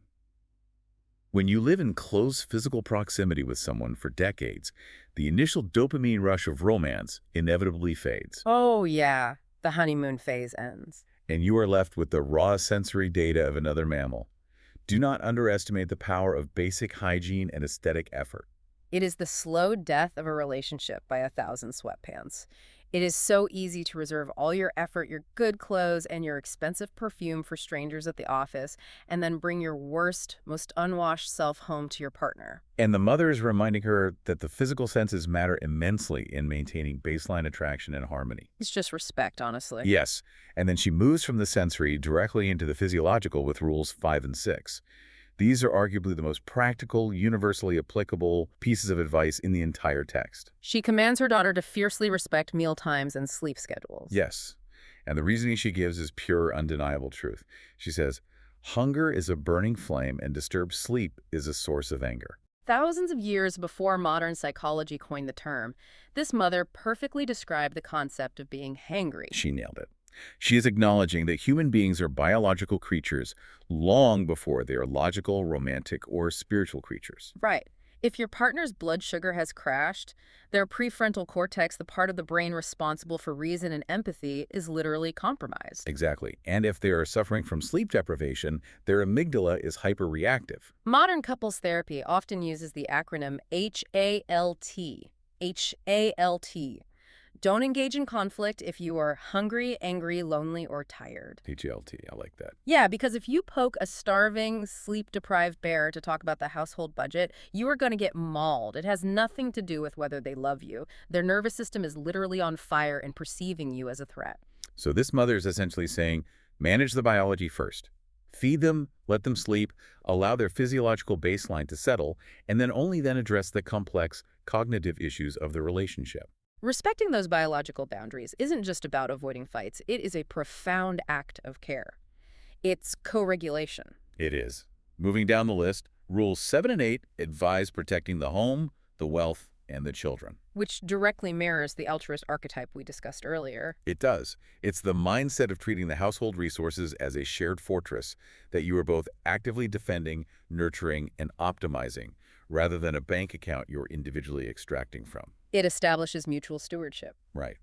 And then we hit the final 2 rules, 9 and 10, which dive incredibly deep into emotional intelligence and psychological safety. Rule 9 is keep your secrets. This is the doorstep rule applied directly to the individual. Do not leak the internal vulnerabilities, fears, or failures of your partner to the outside world. You must be a vault. A vault, exactly. Because if a partner cannot trust you with their shame, they will build a wall between you. And Rule 10 is perhaps the most nuanced psychological instruction on the whole list. Match his emotional state. The mother specifically says, don't be joyful when he is sad, and don't be depressed when he is happy. Emotional mirroring. I really want to unpack the mechanics of this because I think it's easily misunderstood. Yeah, people think it means losing yourself. Right. This isn't about erasing your own emotions or acting like an echoing robot. It's about empathy and limbic resonance. It's basically about reading the room. Exactly. It is about tuning into the emotional frequency of your partner to create validation. If your partner comes home completely crushed by a failure at work or a personal loss, and you walk into the room blasting party music, talking loudly about how amazing your day was, you're creating massive emotional dissonance. You are signaling that you are not on their team. You are showing them that their pain does not impact your joy. And that isolation, honestly, is often worse than the original failure. And it works in reverse, too. If they experience a massive triumph, they get a promotion, they achieve a big goal, and they are thrilled, but you meet them with a cloud of depression, apathy, or just complaints about the house. You completely invalidate their success. You leave them emotionally stranded on an island of joy with no one to celebrate with. Emotional mirroring is the act of saying, I see where you are, and I am willing to adjust my frequency to sit in that space with you. Right. You don't have to magically fix their sadness, and you don't have to fake manic joy if you're just having a normal day. You just have to match the gravity of the moment. It is the ultimate validation of their internal reality. When you look at this entire list of 10 rules, from managing contentment and hygiene to regulating blood sugar and practicing emotional mirroring, the mother is providing a real blueprint. A blueprint for building what the broader text calls SACAN. SACAN. SACAN translates to tranquility, safety, and rest. You don't just stumble into SACAN by magically finding the perfect soulmate. No, it's not a Disney movie. Right. You build it, brick by brick, through these deliberate, daily acts of physical and emotional awareness. Wow. Let's take a breath and just synthesize the immense journey we've taken today through this source text. We started in the absolute highest, most revered household, looking at a raw, tense financial dispute that proved that no relationship, absolutely none, is immune to the crisis of expanding expectations. And then we examined the mechanics of the Nafaka sliding scale. We saw how tying financial expectations to actual verifiable capacity eliminates resentment. And how proportional equity, eating the same food, wearing the same standard of clothes, forces a team dynamic that prevents things like financial infidelity. We also analyzed the cognitive behavioral archetypes of partnership. We looked at the toxic confirmation bias of the denier, who basically corrupts the hard drives of the relationship. The moving goalposts of the complainer. The exhausting malicious compliance of the exacting archetype. And the beautiful boundary-blurring synergy of the altruist who just voluntarily shares the load. Then we unpacked the vital metaphor of the doorstep through the story of Ibrahim, learning that fierce loyalty requires us to protect the internal vulnerabilities of our relationships from the permanent judgment of the outside world. And finally, we grounded it all in the biological and psychological realities of cohabitation with a wise mother's 10 golden rules. We learned that you cannot reason with a burning nervous system, that soap and water really matter, and that emotional mirroring is the bedrock of validation. This text might be ancient, but it dissects the human condition with just surgical precision. It really does. And as we wrap up this analysis, I want to leave you, the listener, with a final thought to mull over. Yeah, what's your takeaway? Well, throughout this deep dive, the source material has emphasized protecting the inner sanctum of the relationship from the outside world, securing your doorstep, keeping secrets, guarding the shared fortress. Right. But consider the environment we operate in today. In an era where we voluntarily invite the entire world into our homes, our bedrooms, and our minds, through the screens in our hands, how are you fortifying your doorstep? Man, that is a chilling question when you think about the mechanics of modern cohabitation. When you are doom-scrolling in bed next to your partner, consuming the polished artificial highlights of 1,000 strangers' lives, are you truly sharing a life with the person next to you? Or are you just two entirely separate nervous systems consumed by outside voices, merely occupying the same physical space? Are your daily habits, your screen time, and your constantly shifting material expectations building a shared sanctuary? Or are they slowly, silently eroding the foundation of your house? That is a profound challenge to take with you the next time you evaluate your own relationship blueprint. Thank you for joining us on this deep dive. We hope you found clarity in these ancient diagnostic waters. Take care of yourselves and take care of your doorstep. Imagine sitting in pitch black darkness, right? You're pretending to chew an invisible meal just so a stranger in your house won't feel guilty about eating your family's very last scrap of food. It is a wild image. It really is. I mean, it sounds like a scene from some dystopian psychological thriller, but it's actually the opening image of the historical material we are diving into today. Yeah, and it's a very real scenario from the text. Exactly. So welcome, everyone. You are joining us right in the middle of a classical Arabic text. And specifically, we are looking at a highly targeted slice of the source material, pages 24 through 32 for those tracking. And this section just strips away all the dry legalities of human relationships and gets straight to the messy beating heart of them. Right, it really leaves the theory behind. It gets deeply practical. Totally. We are looking at ancient storytelling, incredibly vivid cultural metaphors, and an unfiltered 1,400-year-old account of a group of women having this radically honest venting session about the men in their lives. It's essentially an ancient group chat. It is, and the cultural setting might involve, camels, swords, and desert tents, but the psychology of what makes a relationship feel like a safe harbor or just a suffocating prison is startlingly identical to how you and I view relationships today. Because, honestly, the human heart proves to be the most consistent variable in history. Oh, absolutely. When you look at this specific cross-section of the text, the author is really attempting to define the actual lived-in reality of marriage. Because earlier in the text, the author establishes that the fundamental purposes of a marital union are comfort, partnership, and mutual enjoyment. Which sounds great on paper. Right. But theoretical definitions only get you so far. I mean, to really understand what those concepts mean, you have to look at extreme examples of their presence and, well, devastating examples of their absence. Yeah. And that brings us to the very beginning of our section today, which features that incredibly striking image you mentioned, the couple in the dark. So paint the full picture for us here, because the context of this story is just vital before we get to the core analysis. Okay, so the text places us in the middle of a scenario involving a companion of the prophet and his wife. A traveler, a guest essentially, comes to the prophet. But at that specific moment, the prophet does not have enough food in his own home to host him. Which is a big deal back then. It's a massive deal. In this desert culture, hospitality is not just a nicety. It's not just being polite. It is the absolute bedrock of the social contract. It literally defines your honor, your morality, and your standing in the entire community. Oh, okay. So the prophet asks the community who can host this man, and a companion volunteers. He brings the guest to his home, feeling this profound sense of duty and honor. But when he tells his wife to prepare a meal for the guest, she reveals just a devastating reality. And what's that? The only food in the entire house is the small portion meant for their children. There's absolutely nothing else. Okay, I have to stop you there because my modern sensibilities are just screaming right now. I know, it's a lot to process. It is. Taking food away from your own children to feed a random traveler. I mean, we hear that today, and our evolutionary alarms just completely go off. It sounds neglectful. It sounds reckless, honestly. How does the text frame this sequence of events without just totally condemning the parents? It's tough, but it requires a real shift in how we view community safety nets. In a deeply interconnected tribal society, prioritizing a vulnerable traveler isn't seen as neglecting your children. It's actually seen as paying into the ultimate communal insurance policy. Oh, that's an interesting way to put it. Yeah, because your children are safe within the walls of your home. They have shelter. But the traveler is entirely dependent on the mercy of strangers. I mean, if you don't feed him, he might literally die out there. Right, the stakes are literal life and death. Exactly. So the text frames this as a moment of extreme, almost unimaginable sacrifice. But the primary focus isn't actually on the food itself. The focus is entirely on how the husband and wife navigate this huge crisis of scarcity together. How they react as a team. Right. The husband doesn't issue some tyrannical decree just demanding she figure it out.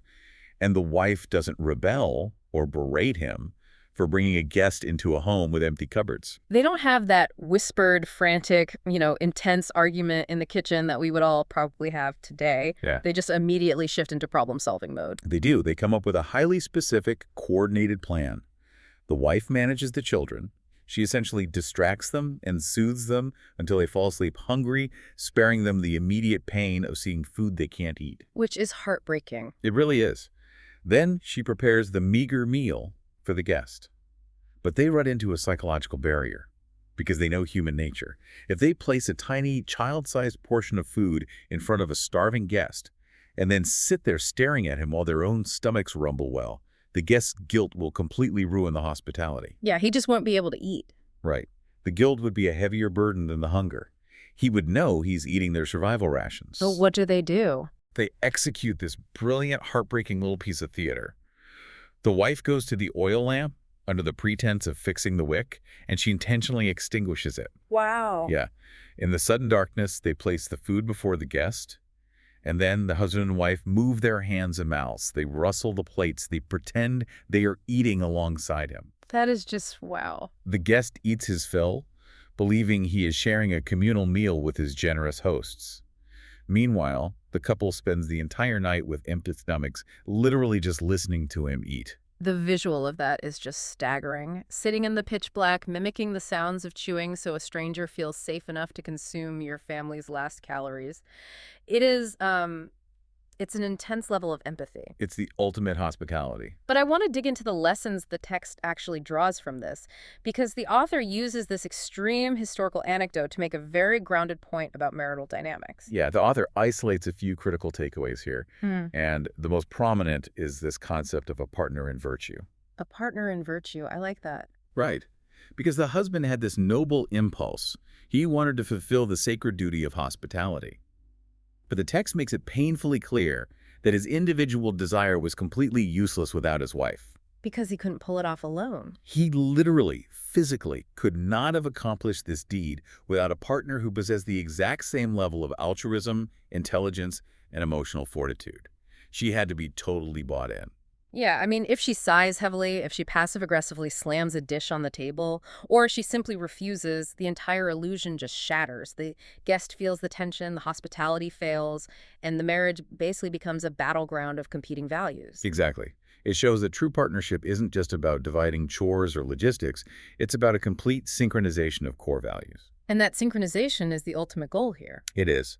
The text also brings up the ethical mechanism they use to achieve this, which it terms a form of the noble lie. The noble lie. So lying is okay here. Well, the author explicitly states that acting contrary to reality, like creating the physical illusion of eating when you are starving, is not categorized as condemned deception, as long as it serves a higher, compassionate purpose. Because it was an act of profound emotional protection to spare the guest's dignity. Precisely. And the text concludes the story by noting that the divine reaction to this event was one of wonder or laughter, which secured the couple's legacy. But for our purposes, the author is really saying, look at the sheer power of a couple operating in total, unspoken emotional sync. They co-authored a moment of extreme sacrifice without a single word of resentment. That raises the million-dollar question for you, the listener. How do two people actually reach that level of attunement? Like, how do you get to a place where you can execute a complex, emotionally taxing plan in the dark without needing to negotiate every single step? You don't just wake up one day with that kind of silent sync. No, you definitely don't. The text suggests it requires an enormous foundation of dedicated, deliberate communication. And the author makes this transition just beautifully in the text. How so? Right after praising this couple's silent synchronization, the focus shifts to an incredibly vocal, incredibly detailed conversation. The text introduces a historical detail about the prophet and his wife Aisha. It notes that they had this established habit of talking and exchanging stories right after the morning prayer. That little detail feels so incredibly modern to me. Doesn't it? Yeah, it's the ancient equivalent of having coffee together before the chaos of the workday begins. It isn't logistical talk about who is taking the camels to pasture or who is fixing the tent. It's dedicated narrative exchange. It's about building a shared inner world. Exactly. It is a deliberate carving out of time for pure emotional connection. And it is during one of these morning exchanges that Aisha tells the prophet an epic, highly detailed story. In the tradition, it's known as the Hadith of Zar. And the premise of this story is just a psychological goldmine. It really is. I love the premise of this so much. Aisha describes a gathering of 11 women in pre-Islamic Arabia. And they come together and make this solemn, unbreakable pact.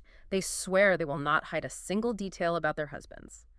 They are going to tell the absolute, unfiltered truth. No holding back. None. No posturing, no saving face. They are laying out the good, the bad, and the horrific. It's basically an ancient, highly poetic version of a group chat where friends get together to brutally review their partners. It is essentially a focus group on human character. And the text includes this massive narrative within a treatise on marriage because it serves as a masterclass in evaluating relationships. They use such amazing language to do it. They do. These 11 women use dense, culturally specific, highly poetic metaphors to describe universal personality types. They are cataloging the profound failures and the ultimate successes of intimate partnership. Now, we aren't going to just read a list of these women in order 1 through 11. I really want to look at the patterns they reveal. That's the best way to approach it. So let's start with the women who are trapped in failing marriages. Because the way they describe the architecture of a bad relationship is, honestly, chilling. There's a recurring theme in this text about the sheer emotional exhaustion of trying to love an arrogant, withholding person. Absolutely. One of the women captures this perfectly. She steps up and says her husband is like lean camel meat on a mountaintop, not an easy path to climb, and not fat enough to be worth moving. That is just a brutal takedown. To understand the weight of that insult, we really have to look at the socioeconomic reality of a desert-dwelling society. Right, because we don't eat a lot of camel meat today. No, we don't. Camel meat that is described as lean or emaciated is the absolute lowest quality of food. It's tough, it's stringy, and it completely lacks the fat that provides necessary calories and flavor. It offers basically no real nourishment. So it's useless. Pretty much. But the true cruelty of this specific metaphor is the location. This terrible meat isn't just sitting on a table in front of you, it's on a mountaintop. So to even get to this subpar nourishment, you have to risk your life. You have to endure an exhausting, dangerous, draining climb. The metaphor describes a man who is profoundly arrogant and inaccessible. He builds immense walls around himself. And she has to do all the work. Exactly. He makes his wife work incredibly hard, constantly jumping through hoops, just to connect with him or get his attention. And the tragedy is that when she finally scales that mountain, when she finally breaks through his emotional defenses, there is no reward. Nothing there. Nothing. There is no warmth, no vulnerability, no emotional sustenance. He is just a void. He demands maximal effort and returns zero value. He is the definition of high maintenance and low reward. And that kind of dynamic breeds a very specific type of anxiety, which bleeds right into another major theme these women bring up: the architecture of fear and control in a relationship. Yes, the control aspect is heavily featured. Another woman in the group gives a review that is basically a cry for help. She says she refuses to even start talking about her husband in detail. She tells the group that if she begins to speak, she will have to expose all of his outward and inward flaws. And the text uses a very rhythmic Arabic phrase there, ujrahu wa bujrahu, implying a bottomless pit of hidden defects. Right. And her ultimate conclusion is, if I speak, he will divorce me. That is a textbook description of a marriage entirely devoid of psychological safety. Just constant fear. She is existing in a state of constant threat assessment. The husband's flaws are so numerous, and his ego is apparently so fragile, that to even begin cataloging the reality of their life feels physically dangerous to her. She is silencing herself as a literal survival mechanism. Which means it isn't even a marriage anymore. No, it's not. Yeah. The text is highlighting that the most fundamental failure of a partnership is when one person loses their voice entirely out of fear of retaliation. If you cannot speak your reality, you are not in a partnership, you are a hostage. And that hostage dynamic is echoed by another woman who describes an even more insidious form of control. She refers to her husband simply as the tall one. And she says, if I speak, I am divorced. If I stay silent, I am left suspended. Suspended. Yeah, suspended. That word has so much gravity to it. What is the legal and emotional context of being suspended in this era? The term used in the text is mulaka. In Islamic jurisprudence, it refers to a woman who is trapped in a horrific state of marital limbo. She is neither fully married nor fully divorced. So she's just stuck? Completely stuck. She is physically tethered to the marriage contract, but the husband refuses to grant her any affection, any financial support, or even any physical presence. He essentially abandons her within the marriage itself. But he won't let her go. Exactly. Because he stubbornly refuses to grant the actual decree of divorce, she is legally barred from moving on, remarrying, or starting a new life. She's just suspended in midair. It's the ultimate power trip. It's worse than a clean break. It really reminds me of the modern concept of quiet quitting a relationship, where one person just stops trying, stops caring, and withdraws all emotional investment. But they refuse to be the one to actually pull the plug and end it. They force the other person to endure the void. That is an incredibly accurate parallel, honestly. And the commentators note that her calling him the tall one often implies a person who is physically imposing or holds a lot of societal power but totally lacks character or intellect. He just uses his size or status as a weapon? Yes. He uses his structural power to keep her trapped. If she protests her treatment, he threatens her with the ultimate instability of sudden divorce. If she endures the neglect quietly, he just continues to ignore her existence entirely. It is a portrait of a man who views his wife not as a partner, but as an asset he can freeze. It's agonizing. And speaking of enduring the void, there's one description in this negative section that I think is the most profound articulation of loneliness I have ever read in an ancient text. I think I know which one you mean. Woman number 6. She describes a husband who is completely devoid of empathy. She says he eats everything in sight, mixing all the food together like a glutton. He drinks until the cup is completely dry, leaving nothing for anyone else. He's just entirely selfish. Exactly. And when he sleeps, he wraps himself up tightly in his own blanket, totally alone. And then she delivers this devastating line. She says, "He doesn't insert his hand to know my sorrow." That phrase, "he doesn't insert his hand to know my sorrow," that deserves a real deep psychological analysis. Look at the progression of her complaints here. First, she highlights his physical gluttony and stinginess. The food and the drink. Right. He consumes the shared resources of the house without a single thought for her needs. He drains the cup dry. There is no concept of leaving a portion for his partner. He operates entirely from a place of selfish consumption. And then that selfishness moves from the kitchen straight into the bedroom. Exactly. The sleeping arrangement is a physical manifestation of his internal emotional state. Wrapping himself entirely in his own blanket is an act of creating an impenetrable cocoon. He isolates himself from her warmth and denies her his. Just walling himself off. But that final phrase is the real tragedy. In their culture, reaching out a hand and placing it on someone's chest or shoulder was a physical gesture of sensing their distress, of offering comfort. It's the ancient equivalent of feeling someone's heart rate. So she is describing lying next to him in the dark, wrapped in her own sadness, perhaps crying quietly, and he never reaches across the mattress. He never touches her to ask, "What's wrong?" It is the absolute absence of emotional attunement. In modern psychological terms, we would talk about attachment theory and the fundamental human need for a partner who is responsive to our emotional cues. And this guy is failing that test completely. This man is aggressively unresponsive. He lives in the same house. He consumes the food she likely prepared. He sleeps in the very same bed. But he has zero curiosity about her inner world. He doesn't know she is sorrowful, and more importantly, he has absolutely no desire to find out. It perfectly captures that terrifying modern feeling of being entirely alone in a crowded room. Except the room is your own marriage dead.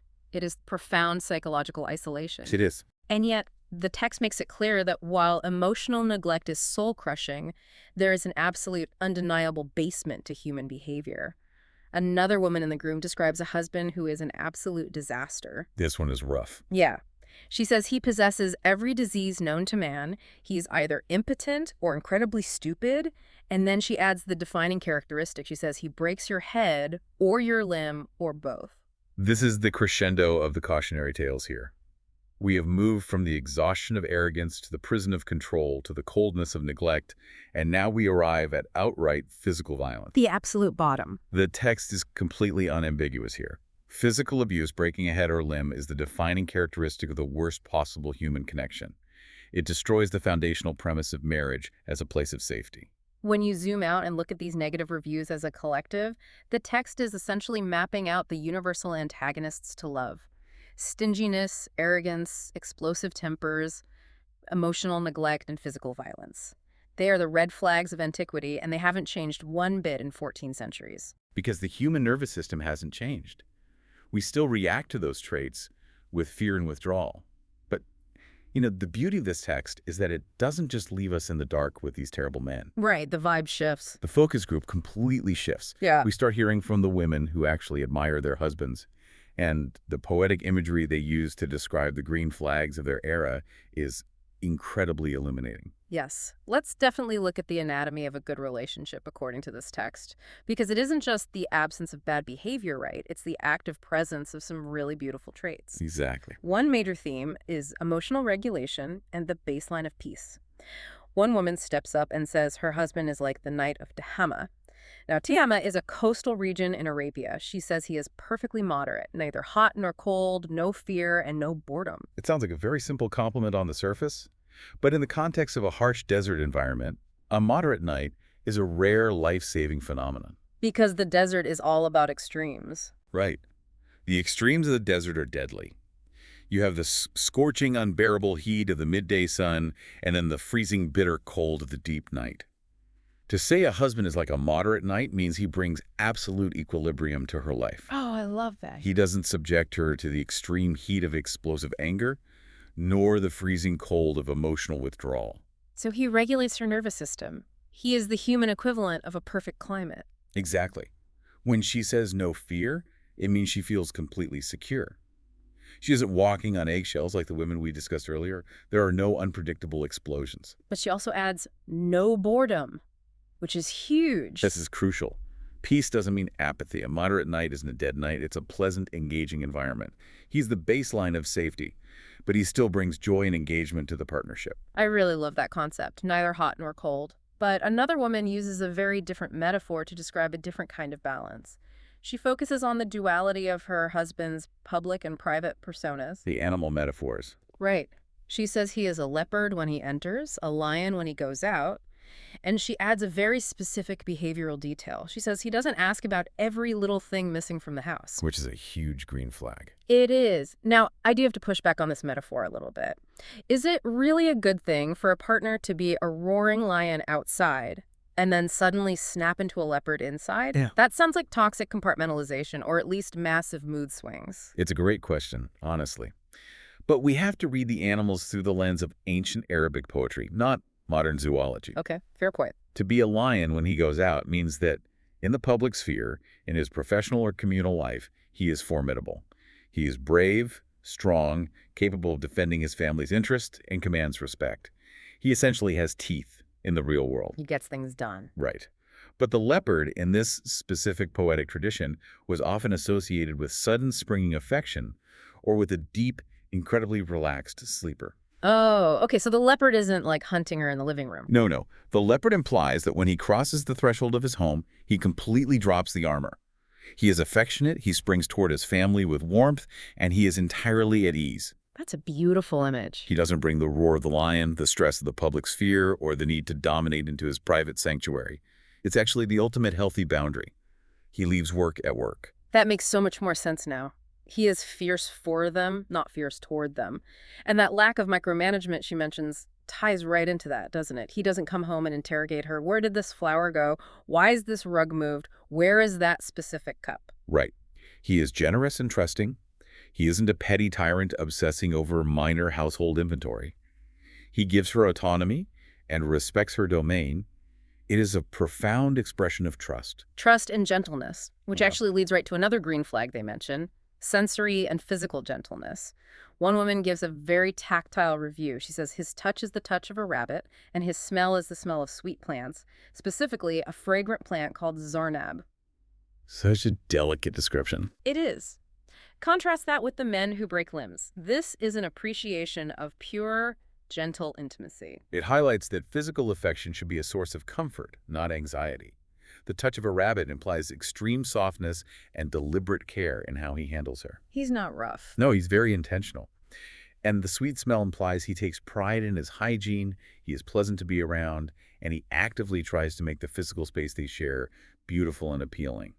He deeply considers her sensory experience. But the text doesn't just focus on the quiet, private moments. It also praises radical, almost aggressive generosity. And the metaphors used for this are just wild. They are very culturally specific. Yeah. Yeah. One woman praises her husband by saying he has tall pillars, a long sword strap, and abundant ashes, and she notes his house is positioned right next to the community meeting place. Now, I've heard a lot of flexes in my life, but abundant ashes is a new one for me. Break down the cultural weight of having a lot of ash. It is arguably one of the most famous metaphors for virtue in classical Arabic literature. Abundant ashes means that the fire outside his tent or his house is constantly, perpetually burning. And why is the fire always burning? Because he's constantly cooking. And why is he cooking so much?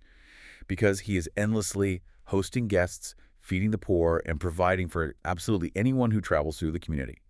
Abundant ashes is the physical residue of extreme, tireless generosity. So having a massive pile of ash outside your house is essentially like having a neon sign that says, I take care of people. Precisely.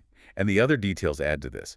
Tall pillars means his tent is large and visible from far away. He is a leader, a man of high status who doesn't hide his wealth or his availability. He wants to be seen so he can help. Exactly.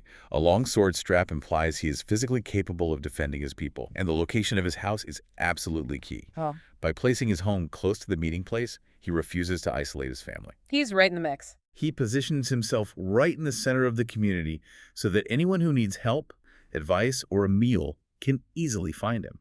She is immensely proud of his public virtue. And that concept of radical generosity is pushed to absolute comical extremes by another woman in the group. She just drops the ultimate flex. She says her husband is named Malik. Oh, this one's great. She asks the group, and what is Malik? He is better than words can describe. And then she gives this highly cinematic image. She says Malik has massive herds of camels, but instead of keeping them out in the distant, lush pastures where they can graze freely, he keeps them penned up right next to the house. Which is very unusual. Right. And she says that when these camels hear the sound of the lute, when they hear music playing, they know they are about to be slaughtered to feed his guests. It is an incredible, vivid image. Huh. Let's look at the economics of this flex for a second. Camels were the ultimate store of wealth back then. They were the luxury vehicles and the stock portfolio combined into one. Your entire net worth walking around. Exactly. Sound financial management meant sending them to the distant pastures to multiply safely. But Malik keeps a huge portion of his wealth right next to his house. Why? So they are immediately available the absolute second a guest arrives. He doesn't want anyone to wait. He refuses to make a guest wait while a servant takes the 3-day journey to fetch food. His generosity is instantaneous. And the music. The camels having this Pavlovian response to a lute. The music was played to entertain the guests. So the text is painting a picture of a house that is so constantly filled with visitors, so perpetually in a state of celebration and hospitality, that the livestock have literally formed a traumatic association with the entertainment. Wow. The moment the lute starts playing, the camels know a feast is beginning, and they are the main course. It's a deliberate, poetic exaggeration of how unending his generosity is. It's basically like saying, my husband is so generous that the delivery guys know our address by heart, and the local grocery store automatically orders extra inventory when they see his car pull up. The wealth is just constantly poured out for others. That's a great modern equivalent. And what fascinates me is that when you look at all these green flags together, the moderate night, the leopard leaving work at work, the soft touch, the abundant ashes, the doomed camels, the text is giving us a formula. A blueprint for the ideal partner. Right. The ideal partner in this culture is a blend of immense external strength and status, paired with incredible internal gentleness, emotional regulation, and physical affection. Strength outside, softness inside. It is a profound formula for safety. When a partner is strong in the world but gentle at home, the home becomes an impenetrable sanctuary. A sanctuary. I love that word. And that concept of sanctuary brings us to the absolute centerpiece of this text. We have heard from 10 women, but the 11th woman, Zar, steps up, and her story is so complex, so emotionally layered, and so devastating that it takes up a massive portion of the narrative. It's the main event. It really is. It is the deepest dive within our deep dive today. It really is an epic saga. I want to break Zar's story down into chapters because it covers the entire life cycle of a transformational relationship. Okay, let's do it. Chapter 1 is what we can call the golden age. She describes her marriage to a man named Abu Zar, and she starts by detailing how he completely rewrote her reality. She says he gave her jewelry that was so heavy it literally made her ears move. Incredible imagery. Right. He fed her until she was plump, which, in an era of scarcity, was the ultimate sign of health, wealth, and being intensely cared for. And she says he made her wildly, completely happy. Because he didn't just marry her. He elevated her entire existence. She explicitly details the contrast of where she came from. How bad was it? She tells the group that Abu Zar found her in a deeply impoverished family, living with a tiny, struggling flock of sheep on the side of a harsh, difficult mountain. They were barely surviving the elements. Just scraping by. Right. And he took her from that brutal environment and grafted her into his world, a world of a wealthy, established family, surrounded by horses, large herds of camels, and the constant rhythmic sounds of threshing grain, which of course implies endless agricultural wealth and food security. He essentially rescued her from the mountain. But it's a psychological safety that really stands out to me here. Listen to how she describes how she felt with him. She says, "With him, I could speak and not be insulted. I could sleep late into the morning, and I could drink until I was completely full. And that trio of statements is psychologically brilliant. I speak and am not insulted. We are right back to the core concept of psychological safety. Unlike the women who are terrified to talk. Contrast. Czars with the women earlier who were terrified to open their mouths, fearing divorce or a broken limb. Hmm. Czars had a voice in Abu Zar's house. He respected her perspective. He didn't belittle her background. He gave her dignity. Exactly. I sleep late means she wasn't treated as a domestic laborer. She was allowed to rest. She wasn't micromanaged. And she wasn't exhausted by anxiety. And I drink until I'm full implies total abundance and the complete eradication of her past trauma of starvation. He provided a holistic sanctuary. And she didn't just love him. She loved the entire ecosystem he created. Usually in these ancient stories, the in-laws are the villains, right? But Zara describes his family with intense affection. She praises everyone. Everyone. She praises his mother, noting her house was spacious and filled with huge, heavy sacks of food. She praises his son, describing him as slender and disciplined. She says he sleeps like a drawn sword branch and eats very little, praising his ascetic nobility. She even praises the domestic staff. Mm-hmm. She describes a servant girl who was incredibly loyal, never gossiped about the family's private matters, never stole the household food, and kept the home absolutely spotless. So it's perfect. Czar is describing a utopia. Every person in this network is noble, the house runs perfectly, and she is at the center of it, safe and loved. It's the absolute pinnacle of comfort and partnership, which makes Chapter 2 so much harder to read, because you know the Golden Age never lasts. Unfortunately, no. After all this perfection, all this safety, Abu Zar's goes out one day. He is traveling. And the text says he sees a woman with 2 young sons. The text uses a very specific metaphor describing the sons like leopards playing with 2 pomegranates from beneath their mother's waist. It is a striking visual, and we definitely need to unpack the imagery carefully here. The text notes that the pomegranates are a poetic metaphor for the woman's breasts. Okay. The young sons, full of energy like leopards, are playing with her. It is an image radiating extreme fertility, youth, vitality, and physical allure. So Abu Zar sees this vibrant, youthful woman, and he is instantly, blindingly captivated. Oh. The text doesn't sugarcoat his reaction or try to justify it all. It is a moment of pure infatuation. It really is. And what does he do? He divorces Czars on the spot. He just throws away the utopia. He divorces the woman who loved his mother, his son, his daughter, his servant, the woman he rescued from the mountain. He just casts her aside and marries this new woman. It is a shocking, instantaneous betrayal. The text doesn't offer a psychological defense for his actions. It just states the brutal fact of the abandonment. The safety is gone in an instant. It's heartbreaking.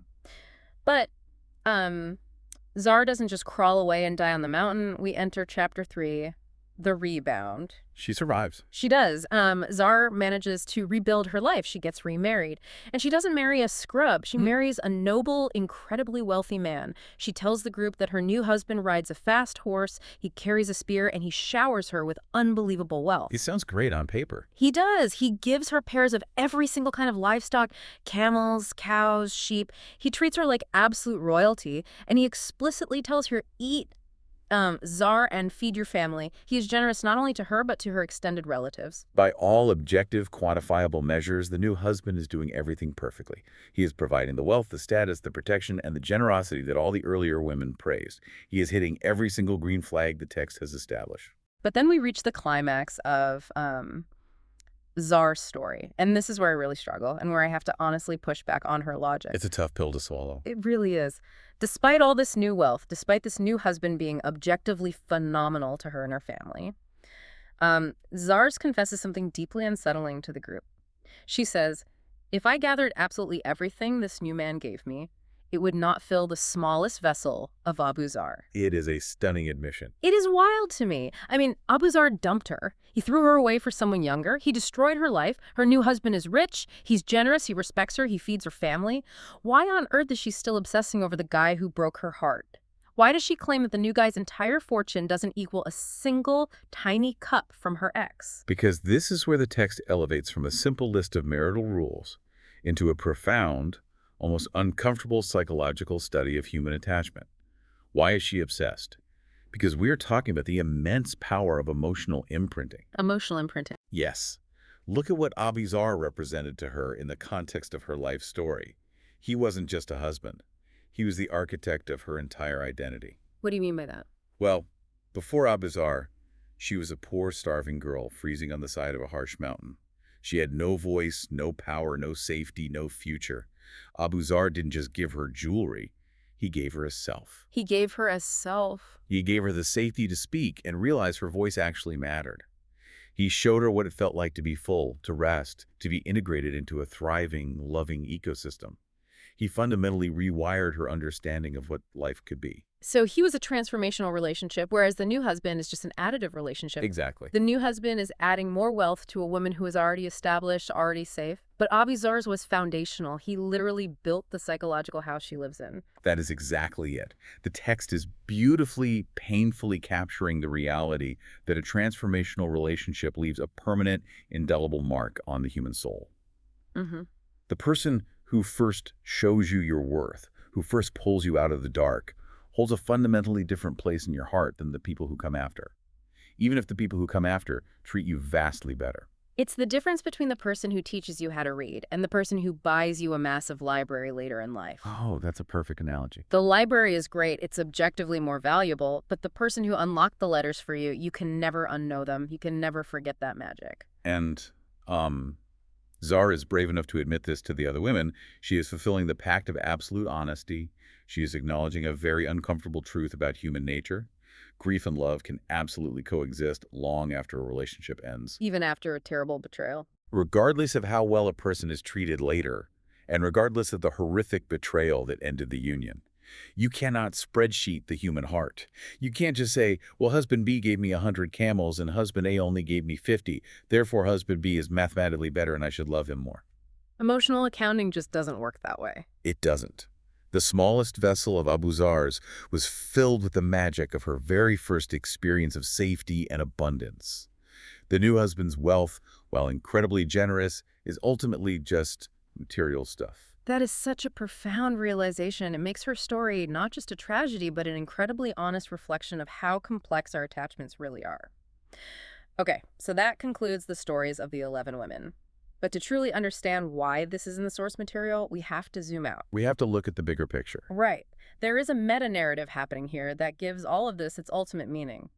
We have to remember the framing device we established at the very beginning. Yes, we have to look at the listener of this story. Right. This entire time, for all 11 women, through the discussions of camel meat, the moderate knights, the suspended women, the lute-playing camels, and the heartbreaking saga of Zar the Prophet has been sitting quietly. Yes, listening. He is listening to his wife Aisha tell this incredibly long, heavily detailed, highly emotional story about 11 random women from a bygone era. When you picture the cultural and historical context of that moment, it is a remarkable image. Here is a man carrying the immense weight of a community, dealing with complex politics, religious guidance, and the literal survival of his people. Huge responsibilities. Massive. And yet, the text specifically preserves this intimate moment where he just sits and listens to his wife tell a very long, meandering story about other people's marriages. He doesn't interrupt her to correct a detail. He doesn't rush her. He doesn't dismiss it as idle gossip or tell her to get to the point because he has more important things to do. He is practicing profound, undivided, active listening. He's holding space for her narrative. And when she finally finishes this massive saga with Zar's weeping over her tiny cut from Abuzar, he looks at Aisha and his response is legendary. According to the text, he says, I am to you as Abuzar was to Zar. That's a powerful statement. But wait a minute, we just spent 20 minutes discussing how Abuzar was captivated by a younger woman and abandoned Zar, destroying her life. That sounds like a terrifying thing to say to your wife. I'm like the guy who broke her heart. How does the text reconcile that? The classical scholars immediately highlight the vital caveats recorded in the surrounding narrations. The prophet wasn't claiming the betrayal, he was claiming the transformation. Oh, I see. In one specific narration, he explicitly adds the caveat, except that Abuzar divorced and I will not divorce. Oh, wow. So he removes the threat entirely. He takes the absolute best parts of the story, the profound transformation, the psychological safety, the abundance, the deep emotional attunement, and claims that role for himself, while explicitly excising the tragedy. He is telling her, I am the architect of your safety, like the Abuzars of chapters 1 and 2, but chapter 3 will never happen to us. And how does Aisha respond to that? In another narration of the event, Aisha responds by validating his reassurance. She says, O messenger of Allah, you are better to me than Abu Zar's was to Zar. She recognizes that he offers the transformation without the trauma. So if we synthesize all this material, the couple in the dark, the 11 women, the meta-narrative of the listening prophet, why did the author include this massive, highly specific storytelling section right in the middle of a dense text on the purposes of marriage? What is the ultimate takeaway for you, the reader? The author includes this to demonstrate the practical application of the theoretical goals of marriage. The text states marriage is for comfort and partnership. The stories of the 11 women map out the actual terrain of human character. Showing us what to avoid and what to seek. Right. It gives us vivid warnings against cruelty, arrogance, and neglect, and praises emotional regulation, gentleness, and generosity. But the ultimate lesson lies in the meta-narrative. It shows how a partner should interact to actually build that safety. Through listening. Exactly. By listening deeply to Aisha's stories, by genuinely engaging with her inner world, and by offering profound emotional reassurance tied directly to the narrative she just shared, the text demonstrates the highest possible form of marital connection. It proves that providing for a partner isn't just about food and shelter. It's about providing an emotional mirror. An emotional mirror. It's about looking at your partner and saying, I hear you, I understand the deep subtext of what you value, and I am here to be the safe harbor you were searching for.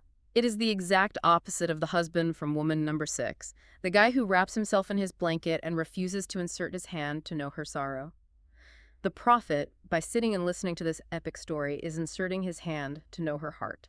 He is fully, completely attuned. Perfectly. And that brings us all the way back to the couple in the dark from the very beginning. Whether you are executing a silent, highly synchronized plan to protect a guest's dignity in the pitch black, or whether you are sitting in the morning light actively listening to a complex story about human nature, the goal is the exact same: profound, attuned, unbreakable partnership. That is the core message of the text. We've covered a massive amount of ground today, pulling these ancient stories into the present. What this material proves, beyond a shadow of a doubt, is that human nature hasn't changed. Our deep, visceral desire for safety, our painful reaction to stinginess and emotional isolation, and our fundamental driving need to be truly seen and heard by the person sitting next to us. Those needs were exactly the same a millennium ago in a desert tent as they are today in a modern city. The scenery changes, the metaphors evolve from camels and swords to mortgages and careers, but the architecture of the human heart remains entirely constant. And as we wrap up this deep dive into the sources, I want to leave you with a final thought to ponder, something that builds on the enduring mystery of Zara's story. Think about her sitting there, surrounded by all the immense new wealth her second husband provided, the fast horses, the endless livestock, the undeniable stability. Having it all, basically. Having it all. And yet she is still aching for the smallest, simplest cup from her past with Abu Zar. It raises an incredible, almost unsettling question for all of us, whether we are looking at our romantic lives, our deep friendships, or even our careers. And what's that question? Are we ultimately defined by the people we end up with, the ones who provide the stable comfort of our present? Or are we forever defined by the people who first cracked us open, who first showed us who we could be, and left a mark on our souls that no amount of new wealth can ever erase? That is a thought that will keep you up at night. Thank you for joining us for this deep dive into the source material. We hope it gave you some profound clarity, some incredible historical perspective, and maybe a new way to evaluate the emotional camels in your own life. Until next time. Imagine finding out that the exact reason you feel completely exhausted in your relationship, like just drained, isn't because you chose the wrong partner. Right. And it's not because you lack communication skills, whatever, but because your fundamental definition of happiness is just completely structurally flawed. It's a really jarring premise, isn't it? It is. I mean, today we are looking at a text that makes exactly that brutal claim. Yeah, because we're so conditioned, right? We're conditioned to view relationship struggles as a failure of, well, compatibility. Right, like, oh, we just don't click anymore. Exactly. Or a failure of technique, like you didn't read the right self-help book, rather than what this author suggests, which is a failure of personal philosophy. And we are going to just tear that philosophy apart today. So welcome to the deep dive. You, the listener, you're sitting right at the table with us today as we explore this classical text. It's titled The Purposes of Marriage, or, in its original language, Makosid Anika. Right. And our mission today is highly specific. We are not skimming the whole book. We are strictly reviewing the first 16.67% of the source. Very precise. We were putting a magnifying glass entirely on this foundational blueprint because, according to this opening section, the overwhelming majority of human beings enter into this massive socioeconomic and emotional contract for three primary goals. And those are offspring, mutual service, and enjoyment.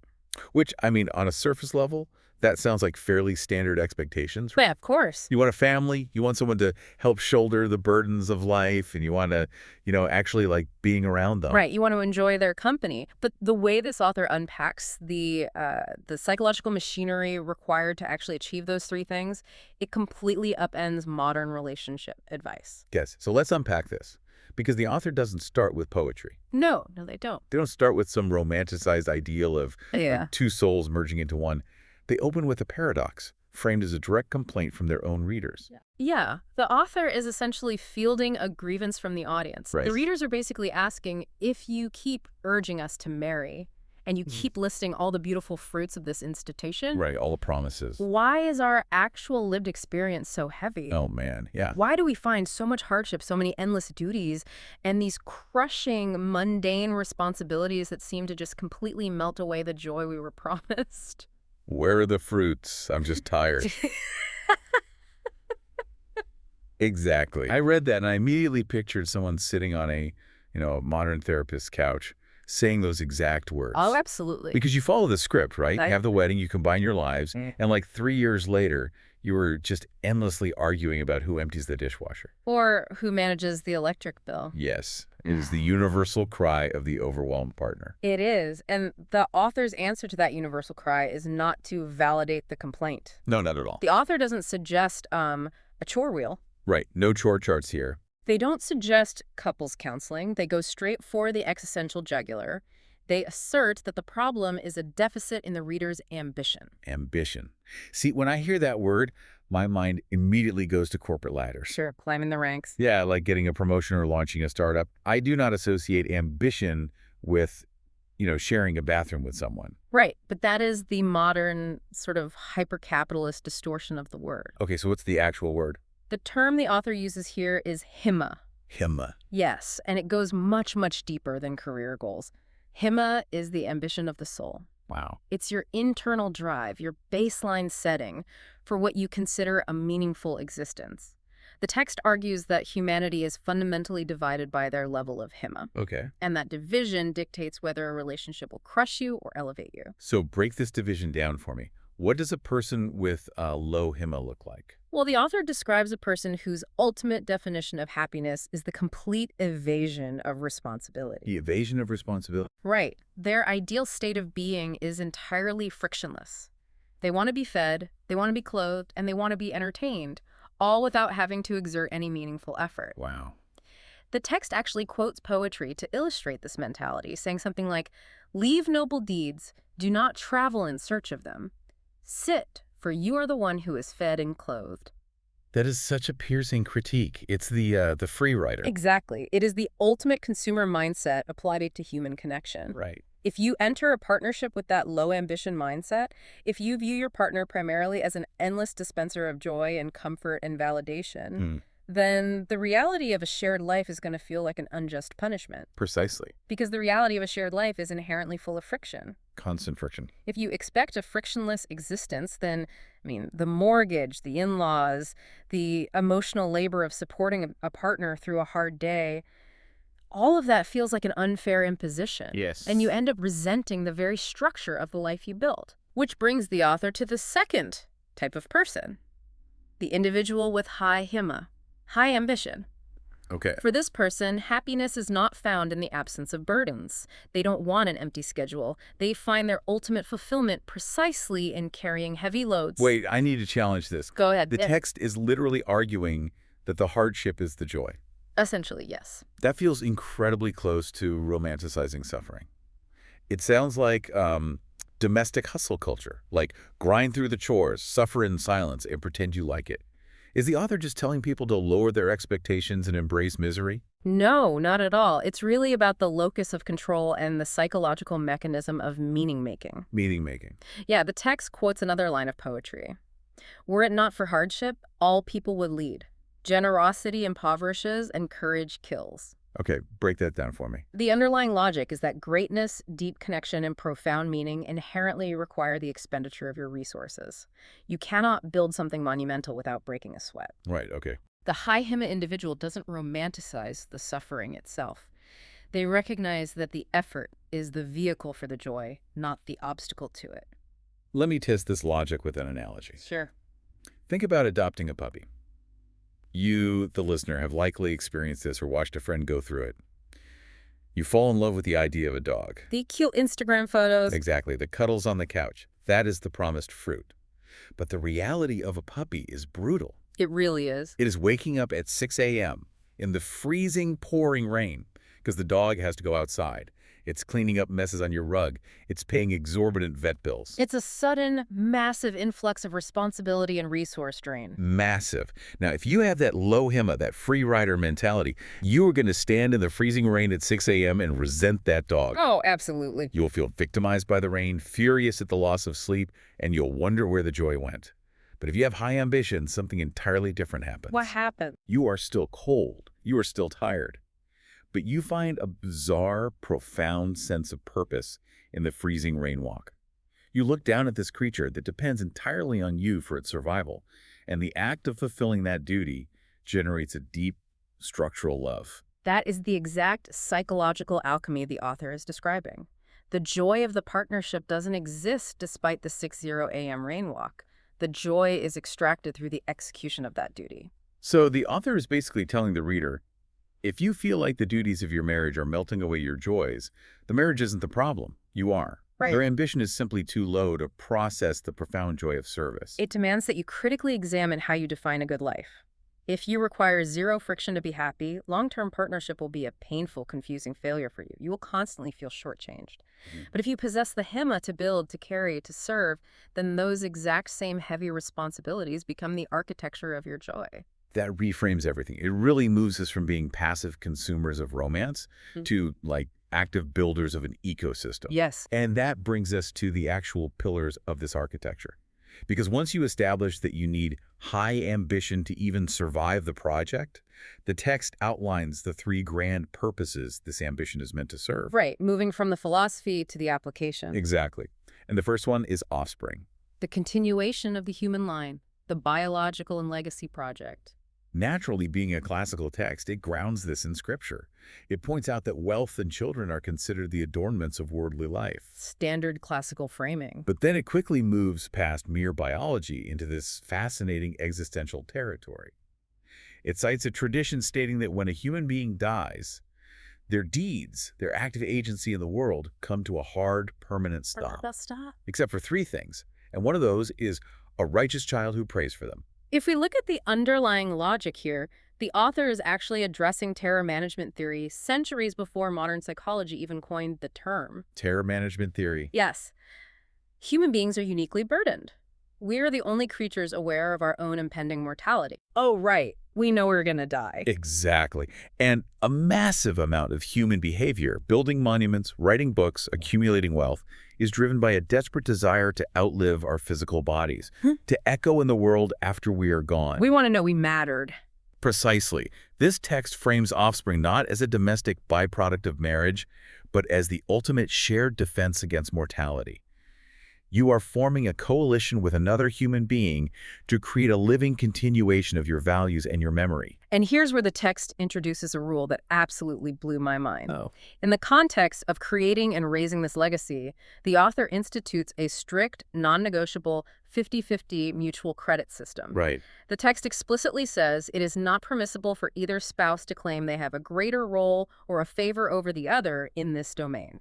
It is a radical mandate for absolute equality in the legacy project. Why do you think the author felt the need to make that so explicit? Because if they don't, parenting immediately devolves into a competition of martyrs. Oh, completely. Look at how couples argue today. I literally grew this human inside my body for 9 months. Well, I worked 80-hour weeks to pay the hospital bills and keep the house running. Exactly. I was up at 3 a.m. with a fever. I drove to 3 different pharmacies in the snow to find the medicine. People start weaponizing their specific contributions to prove they care more or that they are suffering more. Try to claim majority shareholder status in the child? Yes. And the text just shuts that down completely. It says, the biological reality requires two, and the existential benefit goes to both. Neither of you can do this alone, so stop keeping score. It's forced collaboration. I was reading this and I kept picturing a dual-key missile launch system. In a nuclear silo. Yes. Two officers, Yeah. opposite sides of the room. They both have to turn their keys at the exact same millisecond. Right. Neither person can launch the missile alone. If one person decides they are tired and drops their key, the other person can't just pick up the slack. The system fundamentally fails. That's a great analogy. You are locked in a forced symbiosis. Yeah. And if one partner abandons their post, the other is crushed under the impossible weight of trying to turn two keys separated by 10 feet of space. And the text doesn't just rely on theory to prove this forced symbiosis. It provides a really devastating historical anecdote to illustrate what happens when that dual key system breaks down. Right. It introduces a woman named Kala bint Thalaba. Let's spend some time on Kala, because her words are just haunting. What is her situation? So Kalala lived in the early days of the society the author is documenting. She found herself in a terrifying, precarious position. Her husband had invoked an archaic, pre-Islamic custom to separate from her. Which was what, exactly? It was essentially a unilateral divorce that left her in limbo. She wasn't fully divorced, but she wasn't treated as a wife either. Desperate, she goes to the leadership, the prophet of her community, to argue her case against this separation. Okay. But her argument isn't an appeal to romantic love. She doesn't say, please, we belong together. She appeals to the cold, hard mechanics of raising human beings. The 14 words she uses to argue her case are a masterclass in socioeconomics. Yes. She says, if I take my children, they will starve. If he takes them, they will be lost. Starve versus lost. Let's dissect the structural reality behind that statement. Kala is articulating a catastrophic deficit on both sides of the gendered economic divide of her era. Right. If she takes them, they starve. Why? Because in her historical context, she does not have access to the economic levers, the trade routes, or the marketplace required to generate enough caloric intake for a family. Exactly. She has the intimate daily nurturing capacity, but not the raw resources. But if her husband takes them, they are lost. Lost. Right. He possesses the economic means to secure the food. He can prevent biological starvation, but his societal role, his obligations in the marketplace, and his lack of daily granular involvement mean he cannot provide the intensive developmental nurturing required to raise a functional human being. Wow. Without her, the children become feral. They lose their moral and emotional compass. It is the ultimate articulation of why the dual key system exists. If they split, the legacy project suffers a fatal blow either way. Physical starvation with her, developmental starvation with him. What's structurally important here is that the author uses Kala's desperation to prove that raising a child is an enterprise so immense, so resource-intensive, that it demands the fusion of two completely different sets of contributions. Yeah. And if that level of mutual dependency was the reality in a relatively simple agrarian society, imagine how much more complex the forced symbiosis is today. Oh, absolutely. If you are listening to this and you are a parent or, planning to be one, this text forces a total perspective shift. It really does. You have to look at your partner not as a competitor in the exhaustion Olympics, but as the holder of the second key. Without them, the silo locks down. You're fundamentally dependent on each other to keep the children from starving and from being lost. Yet, as grand and terrifying as the existential legacy of children is, you cannot live entirely in the realm of high philosophy. No, you can't. Eventually, someone has to sweep the floor. Right. The macro project of a legacy rests entirely on the microeconomy of a Tuesday afternoon, which brings the text to the second purpose of marriage: service. Purpose 2, service. The division of labor. And I have to be completely honest with you here. This is the section of the text where I got incredibly defensive. Really? Why is that? I was reading the historical examples the author uses to describe this service, and it felt less like a deep dive into partnership and more like an instructional manual for exploitation. Well, the historical reality of domestic labor was brutally physical, and the author does not sugarcoat it. They really don't. They give these vivid, exhausting examples of the wife's labor. They talk about a woman named Asma. Ah, yes, Asma. She marries a man who has zero wealth. His only asset is a single horse, and Asma recounts her daily reality. Yeah. She is drawing water, she is patching leather buckets by hand, she is kneading dough. All incredibly labor-intensive. But the detail that made me pause was her commute. She was carrying heavy date stones on her head from her husband's land, which was about 2 miles away. The text specifies 2/3 of a parasang, a massive physical burden over a long distance. And it gets worse.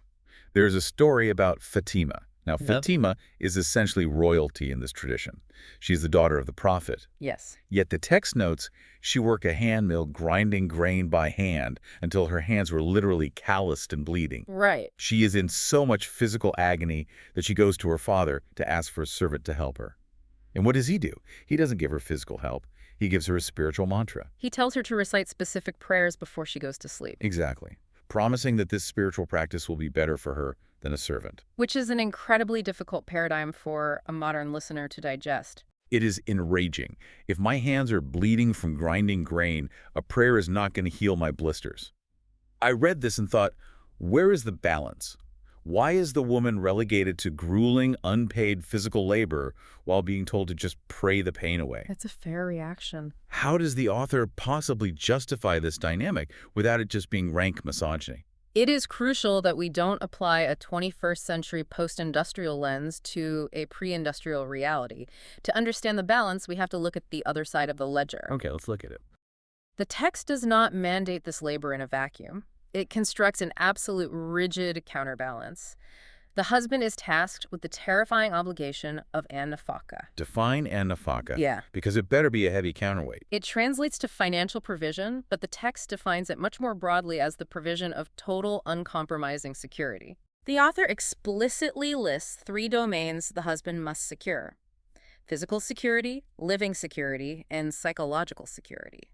The husband is constructed as the absolute shield between the fragile internal ecosystem of the family and the lethal harshness of the outside world. So he's the barrier. He must face the elements, the bandits, the marketplace, and the resource scarcity to ensure the internal economy can survive. So while she is bleeding at the handmill inside, he is expected to be bleeding in the fields or the trade routes outside? Exactly. And the text emphasizes the gravity of the man's duty by quoting a chilling tradition.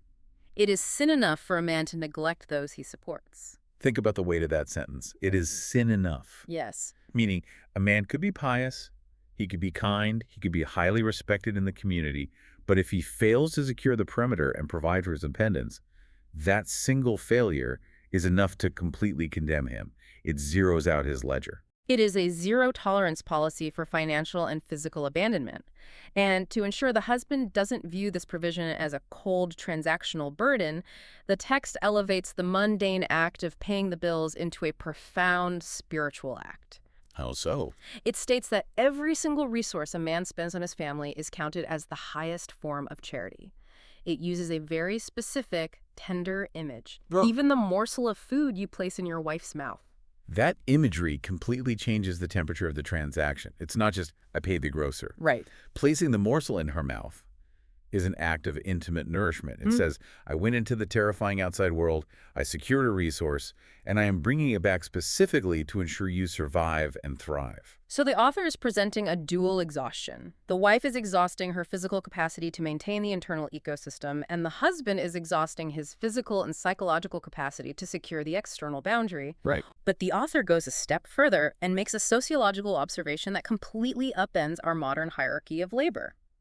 The text argues that, in many ways, the wife's internal service is actually more honorable than the husband's external labor. This is the part that forced me to reread the page. How can the internal, hidden domestic labor be more honorable than the external breadwinning labor? It comes down to the nature of who is being served. Think about the reality of the husband's labor, both historically and today. When you go out into the marketplace to earn provision, who are you serving? Mostly strangers. You are dealing with bosses, clients, or customers who fundamentally do not care about you. You are a cog in a machine. They might exploit you, humiliate you, or fire you the moment you stop being useful. Right. The husband has to swallow his pride and endure the alienation of the marketplace every single day. He is subjected to the indignity of the public sphere. Precisely. But the wife, in this classical model, who is the recipient of her labor, she is cooking, cleaning, and grinding grain, yes, but she's doing it for people who intimately know her and love her. She is serving her children and her husband, people who praise her, who depend on her warmth, and who, as the text ideally notes, pray for her. Her labor is immediately absorbed into a circle of love and respect. Therefore, her service is situated in a place of psychological safety and honor that the husband's external labor lacks. That is a staggering paradigm shift. It completely changes the energy of a chore. I want you, the listener, to really process this concept. That's powerful. Think about the modern roommate syndrome that infects so many relationships today. We track chores on spreadsheets. I cooked, so you have to clean. I took the trash out 3 times this week, you only did it once. We view domestic tasks as transactional burdens to be negotiated. We view them as a tax we have to pay. Exactly. But imagine applying this text philosophy tonight. You're standing at the sink doing the dishes. Do you view those dishes as a penalty because it's your turn? Or do you view washing those plates as an act of service for someone who honors you, who loves you, and who spent their entire day absorbing the stress of a boss or a commute so that you could both have food on those plates to begin with? It removes the indignity from the chore. The text argues that when both partners deeply understand the different but equally heavy sacrifices the other is making, it completely cuts off the root of arrogance. Because you can't keep score when you are trading in different currencies. You can't compare the blister from the hand mill to the humiliation from a terrible client. You really can't. They are both painful, and they are both willingly absorbed as the cost of the shared life.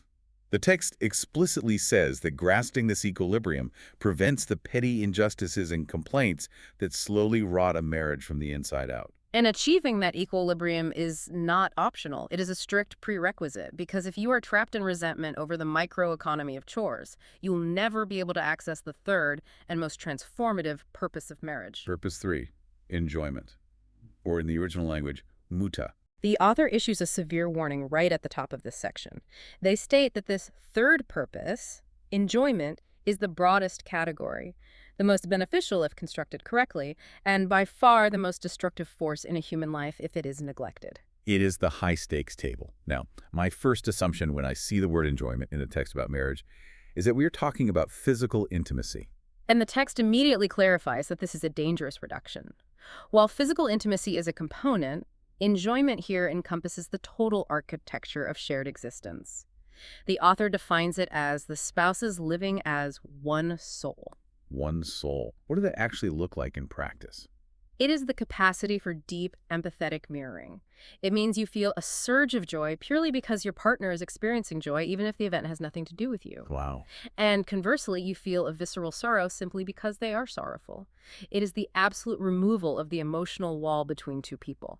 To explain the mechanics of living as one soul, the text leans on a famous, visually striking metaphor. It quotes a piece of scripture that says, "Spouses are a garment for each other. They are clothing for you, and you are clothing for them." It is an ancient metaphor, but the structural implications are incredibly precise. If we break down the fundamental utility of a garment, we see exactly what a spouse is supposed to be doing. Let's do that. Let's analyze the jacket I'm wearing right now. What is its first function? It hides what's underneath. If I spill coffee on my shirt, I put the jacket on and no one knows. A garment covers our nakedness and hides our flaws. In the psychological realm, a spouse is meant to be the ultimate safe harbor. Every single human being has deep, ugly insecurities, irrational fears, and behavioral flaws that they spend an enormous amount of energy hiding from their colleagues, their friends, and the broader society. Yeah, we all wear masks. Your spouse is the one person who sees you completely unmasked. They see the stain on your shirt. But instead of pointing it out to the room, they wrap themselves around you. They cover your vulnerabilities from the harsh judgment of the outside world. Which means if your partner is airing your dirty laundry, if they're making passive-aggressive jokes about your flaws at a dinner party, or venting about your private insecurities on social media, they are failing at the most basic function of a garment. Absolutely. They're exposing you to the elements instead of covering you. Exactly. Which leads to the second function of a garment. Protection. A heavy coat protects you from a freezing blizzard. A light linen shirt protects your skin from the blazing sun. A spouse buffers the impacts of life. When the world is cold, when you get passed over for the promotion or a friend betrays you, your spouse provides the internal warmth to keep you from freezing emotionally. Right. And when the world is too hot, when the demands of life and the stress are burning you out, your spouse provides shade and relief. They are the barrier between your fragile internal state and the hostile external environment. And the third function of a garment. Beautification. We don't just wear burlap sacks to stay warm. We buy clothes that fit well, that have style, to present our best self to the world. Exactly. A truly functioning partnership should elevate you. Your spouse should highlight your strengths, draw out your best qualities, and make you shine brighter in the world than you ever could standing alone. Hiding flaws, protecting from elements, and beautifying existence. It is a comprehensive framework for intimacy. But what makes this text so remarkable is that it doesn't just leave us with abstract poetry. Right, it gives an example. It immediately grounds this metaphor in a narrative example. It provides a highly specific story to demonstrate what this emotional inclusion looks like in a high-stress scenario. It uses the story of the prophet Moses. I found this part so unexpected. Walk us through the scenario Moses is facing, because the context is everything here. Moses is traveling through the wilderness desert at night with his family. The conditions are grim, it is freezing cold, it is pitch dark, and they are navigating unknown, potentially hostile territory. Suddenly, Moses perceives a fire off in the distance. Now, in the ancient desert, a fire means two things. It means warmth, but it also means human beings. And strangers in the dark could mean salvation, or they could mean immediate, lethal danger. Exactly. Moses has to go investigate. He is the patriarch, the leader, the protector. He must assess the threat or secure the resource. And the text focuses entirely on what Moses says to his family before he walks away into the dark. No. It quotes the scripture directly. He says, "Wait here, I perceive a fire. Perhaps I can bring you back some news or a burning brand so you may warm yourselves." Perhaps I can bring you back some news. Let's freeze the frame right there. Why does the author highlight that specific phrase to teach us about marital enjoyment? Because of what Moses actively chose not to do. Look at the patriarchal ancient world he was operating in. The standard expected response for a man in that era, and if we are honest, the default setting for many people today when they are stressed would be to operate unilaterally. Right. He could have simply said, "Stay here. This is a dangerous situation. I am going to handle it. Wait until I return." Don't worry your pretty little head about it. I'm the protector. I'll deal with the outside world. It sounds noble on the surface, but it is incredibly isolating. It is unilateral command, but Moses rejects that. Even in a moment of potential crisis, he explicitly includes his wife in the intelligence gathering mission. "I am going to see if I can bring you back news." He is validating the fact that she is sitting in the cold dark, terrified of the unknown. He acknowledges her anxiety and treats her as a fully invested stakeholder who has a fundamental right to the information he gathers. The author uses a phrase here that I will never forget. It says that by sharing his outside affairs and his thought process with his wife, Moses ensured she didn't feel like discarded luggage. Discarded luggage. Left on the side of the road while the real journey happens without them. It highlights the profound psychological difference between protecting your partner and infantilizing your partner. That is the crucial distinction. Yeah. Because how many of us do this today? Under the guise of protection, we exclude our partners from our reality. All the time. I'm not going to tell him about the weird lump the doctor found until after the biopsy. I don't want to ruin his week. I'm not going to tell her that my company's doing layoffs. She's already stressed about the kids. Yeah. We think we are being the brave shield. But you're not. No, by withholding that information, you aren't protecting them. You're stripping them of their agency. You are treating them like discarded luggage on the journey of your shared life. The text is arguing that foundational enjoyment isn't about luxury or leisure. Enjoyment is rooted in the psychological safety of being fully informed. It is the deep respect of saying, we are in this dark desert together. Whatever fire I find out there, whether it's a warmth that saves us or a danger we have to fight, I will not leave you in the dark. I am bringing the news back to you.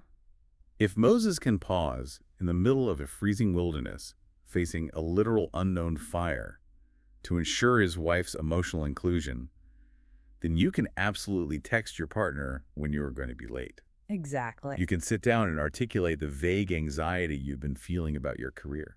You can include them in the reality of your internal world. Because you are their garment and they are yours, you share the exact same vulnerabilities and you must share the exact same warmth. This has been a profoundly dense journey, and we have only covered the first 16.67% of Maqasid al-Nikah. Let's synthesize the blueprint we've uncovered today. What is the architecture of a partnership according to this text? It begins with the diagnostic check of ambition, or himma. You must reject the free rider mentality and actively seek the joy that comes from carrying the heavy loads of duty. The willingness to walk the puppy in the rain. Then we move to the first pillar, offspring. Which is not just biology, but a shared existential legacy, a dual-key missile launch, where an absolute 50-50 credit system prevents the toxic scorekeeping of martyrdom. From there, we must manage the microeconomy of service, acknowledging the brutal, different realities of internal domestic labor and external provision. Right. We must recognize the profound dignity in serving those who love you inside the home as a counterbalance to the alienation of the marketplace, treating every act of provision as intimate charity. And finally, enjoyment. Not as a vacation, but as the deep, inclusive intimacy of being each other's garment, hiding flaws, protecting from the elements, and beautifying one another while ensuring your partner is fully informed on the journey, never abandoned like discarded luggage in the dark. It is an ancient yet shockingly precise diagnostic tool for modern relationships. It is. And to you, the listener, whether you are currently single and constructing your ideals, whether you are in the chaotic first months of dating, or whether you have been married for 30 years and are trying to figure out why the house feels so cold, this text challenges you. It challenges you to check your ambition. Are you a free rider? To check your shared goals. Are you keeping score? To reevaluate your acts of service. And to honestly assess your level of emotional inclusion. It asks you to take responsibility for your own philosophy of happiness. Absolutely. And as we close this deep dive, I want to leave you with one final, deeply human thought to explore on your own. It builds on the beauty of what we've discussed, but forces us to confront the reality of time. What is the question? The text leaves us with that stunning metaphor. A spouse is your garment, meant to cover you, warm you, and beautify you, but as we age over the decades, our literal shapes change. Yes, they do. And more importantly, our psychological shapes change. Our fears evolve. The traumas we endure alter our posture. The dreams we chase stretch our dimensions. So, what happens when the garment no longer seems to fit? That's a hard question. When the person who used to keep you warm suddenly feels like they are suffocating you? Or when the coat that used to protect you now feels far too thin to keep out the cold of your current reality? Do you have the himma, the ambition, to sit down together at the kitchen table, pull out the needles, and painstakingly, meticulously tailor that garment so it fits who you both are now? Or do you eventually reach a point where you just have to change your wardrobe? That is a question that requires a lifetime of high ambition to answer honestly. It truly does. Thank you for sitting at the table with us today for this deep dive. We hope it gave you a new lens to view the heavy lifting of your own life. Until next time.